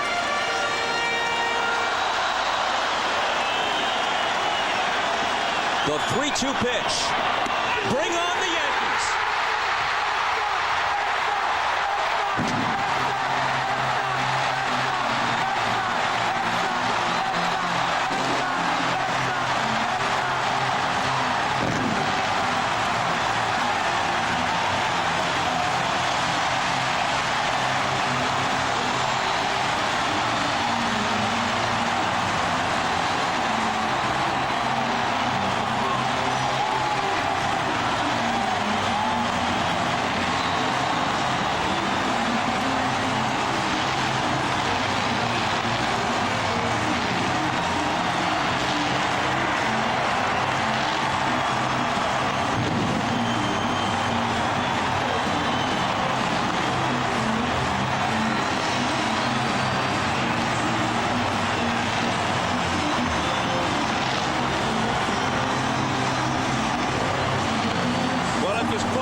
Swung at it, but this is not close. This is ball 4, ball game over. This might be the most memorable 10-9 game since Bill Mazeroski's homer beat the Yankees in Game 7 of the 1960 World Series. It sends the Braves to the World Series for the 5th time in this decade.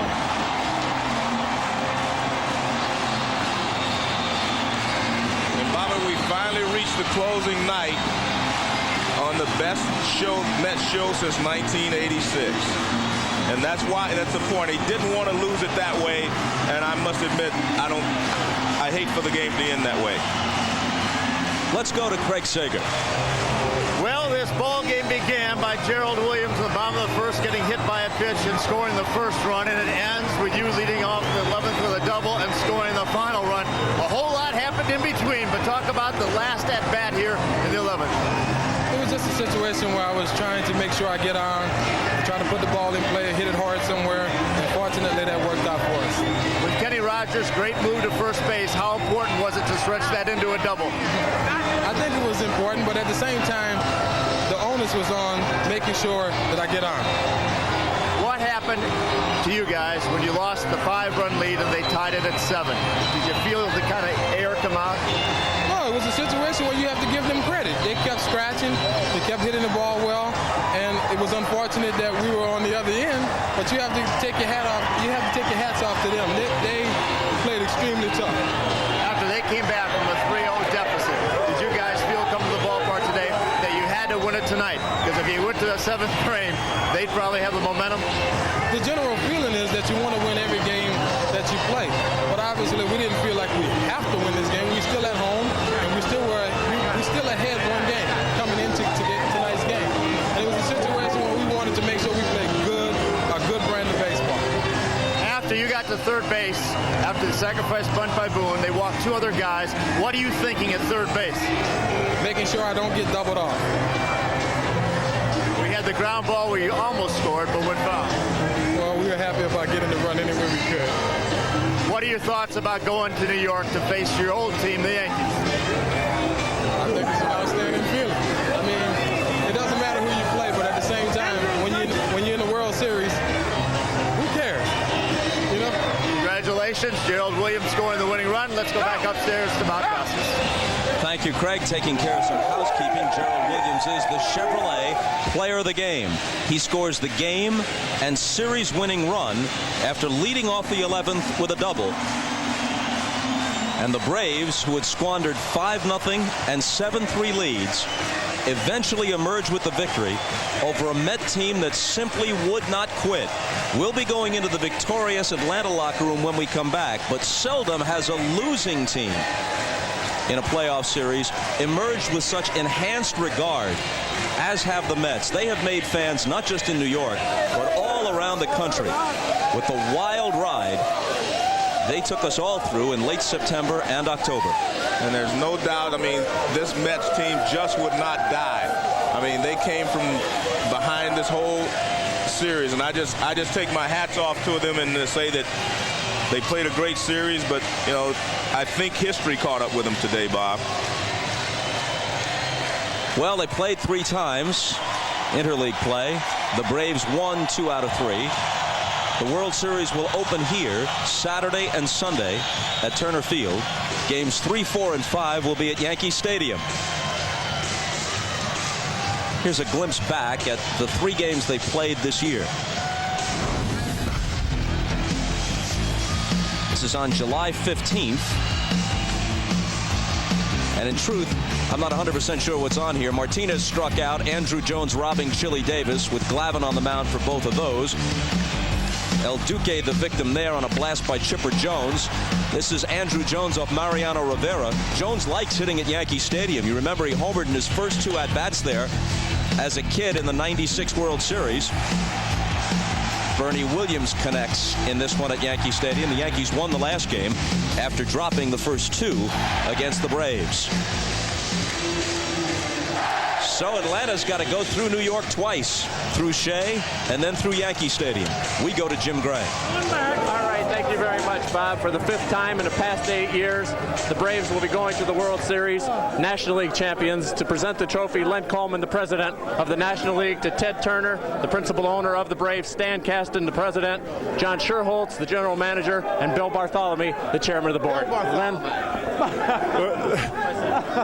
Braves have had many great teams in the 1990s, but undoubtedly this was the team that really played with the most conviction and purpose. And we're very proud of the job that they did. They beat a bold and determined Met team. You are great National League champions. Ted, let me present the National League Championship trophy to you. Thank you very much, Lynn. And we just love baseball a lot, and this team wouldn't quit. And we're real proud of them, and we love baseball, and thank you very much. You've had a lot of championship teams, Ted. How does this one compare? Well, I think this is the best team we've had. We'll see, though. We got another New York team that we've got to play. So, but nobody's ever beaten both New York teams before. This will be the first time it ever happens, if it happens.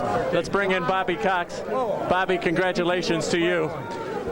You're getting doused right here. Yeah, thanks, Jim. It was Bobby, the Mets just wouldn't die. No, either would we, though. We had chances to die, too, and we didn't. But they didn't. I mean, they've got a quality ball club, great kids, and, you know, it's unfortunate to win a game like that, I guess, or lose one, but, you know, we've been struggling to get runs in, and finally we got one in by a walk. So we'll take it, and we're ready to go. How unlikely of a position is this for you when you consider you lost Lopez, you lost Galarraga, you lost Leitenberg? Did you expect once again that you would be in this position with everything that's gone on this year?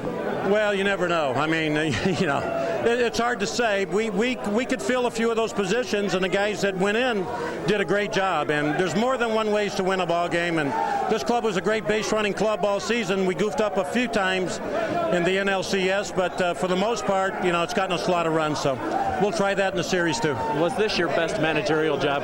I don't know. You know, things work. It's good. If they don't, like Smoltz tonight, he's never thrown so hard in his life. He was ready for one inning of work, and he just didn't change speeds, and he couldn't get ahead, but he was really firing. That kind of backfired, but he was the right guy. So, you know, how smart are you? So, not very smart.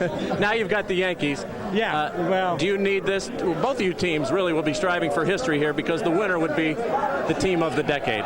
How important is that to you? Well, we'll try to be team of the decade if that's what we're playing for, but it's going to be an awful lot of fun. We haven't been back in a year or so, and you know, these guys, if any team deserves to be there, these guys do. They went through a heck of a lot this year, and you know, they always talk about character and all that. This clubhouse is filled with it tonight. Finally, your pitching rotation? Let's just wait. We'll see who can crawl out there. They're going to be rested. They're going to be fine.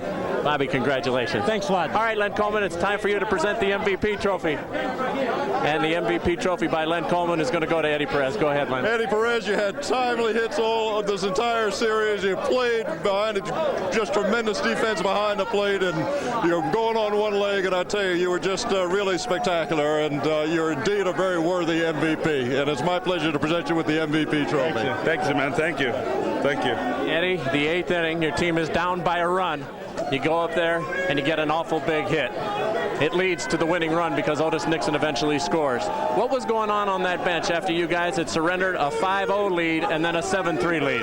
Well, you know, we never have to give up, especially against the Mets, because they're chanting your name. Go ahead, Eddie. And, you know, they never give up. They got some good hitters in there, and, you know, we just have to try to stop them and, you know, try to do the best. And, you know, I got the chance to hit with the bases loaded once, and, you know, I was swinging. No matter how I was swinging, and he threw me a good pitch to hit, and I drove those guys in. To win this game on a walk, it just seems somewhat inappropriate. What do you have to say about the Mets and the effort that they performed and the way they didn't die? You know, like I say, we won 3 games in a row, and I told everybody, hey, we got to play good against those guys because they're good hitters. We have to play right. I don't think we played good the last 3 games, and even today, I don't think we hit good, and especially with men on scoring position. But you know, we have to play good against the Mets all year long because they got good years and they got good players, and we have to play good against them.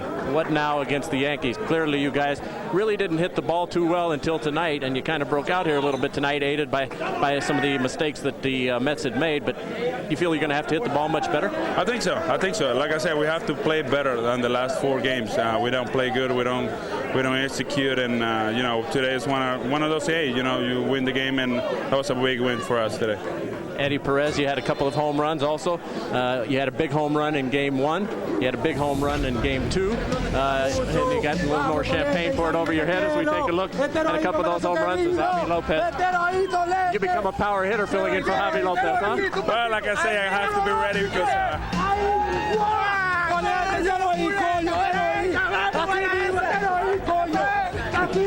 Well, like I say, I have to be ready. Translate for us. What is Javi saying? I don't know. I don't even understand what they're saying. But like I say, I just have to be ready. I just have to wait for my pitch and try to ride some run, because I'm going to fight somebody on base every time I'm going to get in there, because they're going to pitch to Chipper, they're going to pitch to Brian, and I just have to be ready.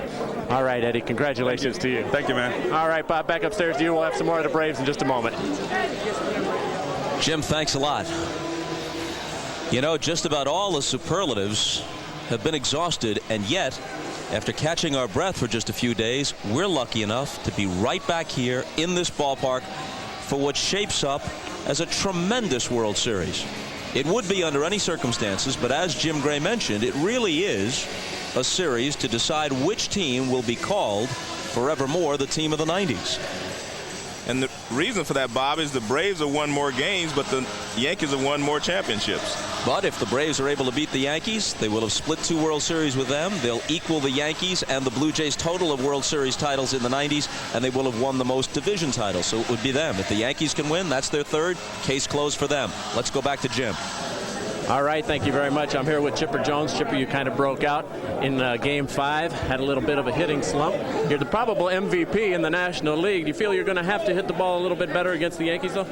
Well, yeah, against that pitching staff, we all got to swing the bats a lot better. But we're just happy to be here. You know, we persevered through so much this year, and you know, we fought hard tonight and just roller coaster ride the last 2 or 3 games, and everybody's kind of drained, but luckily we got a couple days off before the Yankees come to town. You were with this club when they lost to the Yankees. You went up 2-0 and then lost the next 4. How much does that sting, and how much will that play a role in this upcoming series, if at all? You know, it's forgotten about. I mean, it stung for about a week after the series was over, and then everybody kind of forgot about it. You know, there's nothing you can do about it. We lost to a great team. You got to tip your hats to them. But, you know, we got another shot at them, so we're going to try and make the best out of it. Now tonight, once again, you were Chipper. When you go back to New York, you'll be here Saturday and Sunday. You'll go back to New York. You're going to be Larry once again. Did that bother you, and will it be a bother to you in New York, or do you think you'll have a better rapport with the Yankee fans than you did with the Met fans? You know what? I think we all did a good job of kind of tuning out the fans. You know, going into New York, you have to tune them out so they don't come into play, and hopefully we'll do as good a job as we did in this Mets series, next week. Let's bring John Rocker in. John Rocker, come on in here for a second. You're headed back to New York. Yeah. Congratulations, you pitched well tonight. You're okay from your accident. You got New York fans once again. How are you going to handle the Yankee fans? Is it going to be a little bit better this time, or is it going to be the same as the Mets? The Yankee fans, actually, they come up with some pretty original sayings, kind of sayings that are their own, and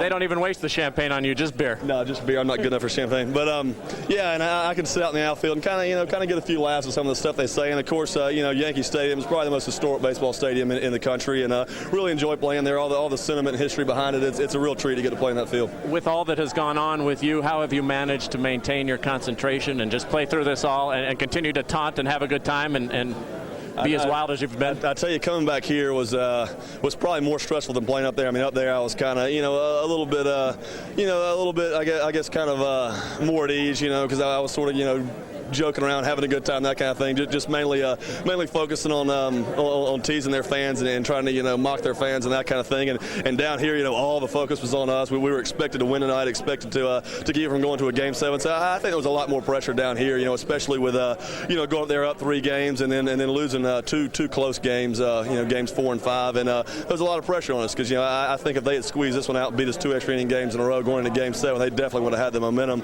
But I got to give those guys credit. I mean, they really fought back hard. I mean, I think they did a better job at fighting back this year than we did last year when we were down 3-0. We really thought we knew they weren't going to roll over and die, but we really thought we had them beat in Game 4, and sure enough, they revived themselves and came back and gave us huge runs all 3 nights. John, congratulations. Don't drive the next 10 days. Okay.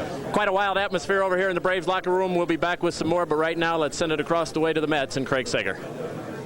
Well, thank you very much, Jim. I'm with Bobby Valentine, whose team played courageously throughout this entire series, this entire postseason. I know you're disappointed, but what did you tell them?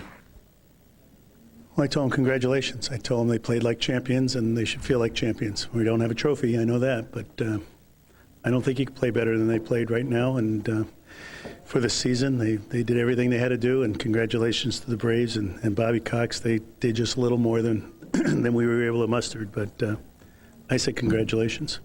It was like an Ali Frazier fight, particularly the 15 rounds on Sunday night. Today you fight back from a 5-run deficit.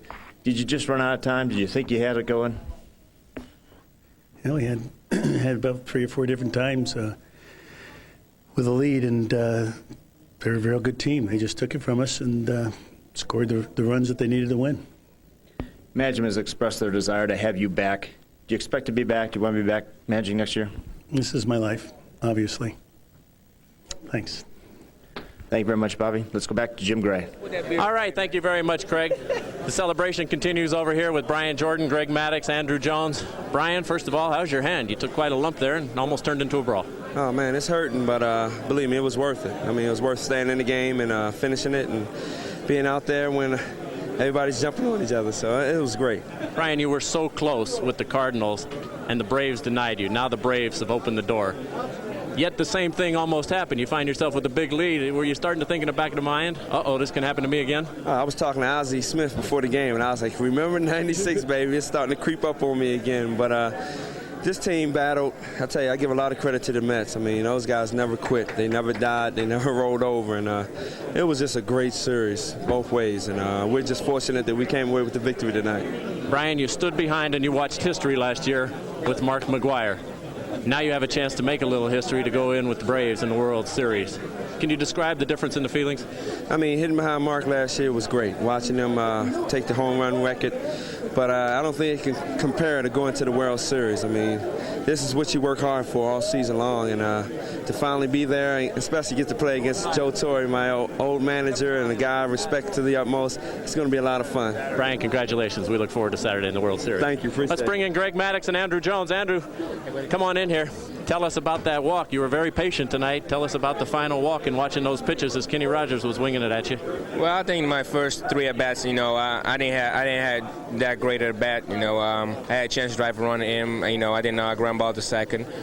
But, my last at-bat against Benitez, I just showed really patient and, make him throw strike. And he threw me strike, and, till he get to 3-2, I land drive up the middle, and that was a big run right there because we was down already. So, against Roger, he trying to just make you chase this changeup and this curveball, and I just went out there. I said with myself, Andrew, you're just not gonna swing to it, throw you 2 strike, and make him throw a strike, and right there, he got me on 3-2. I just looking something over the play, and he threw me a changeup that just went away, and right there was the ball game. Andrew, congratulations! You've had a smile on your face through some pressure-packed games. Let's bring in Greg Maddux. Greg, what do you have to say about this series? Unbelievable, huh? Yeah, it was a good one.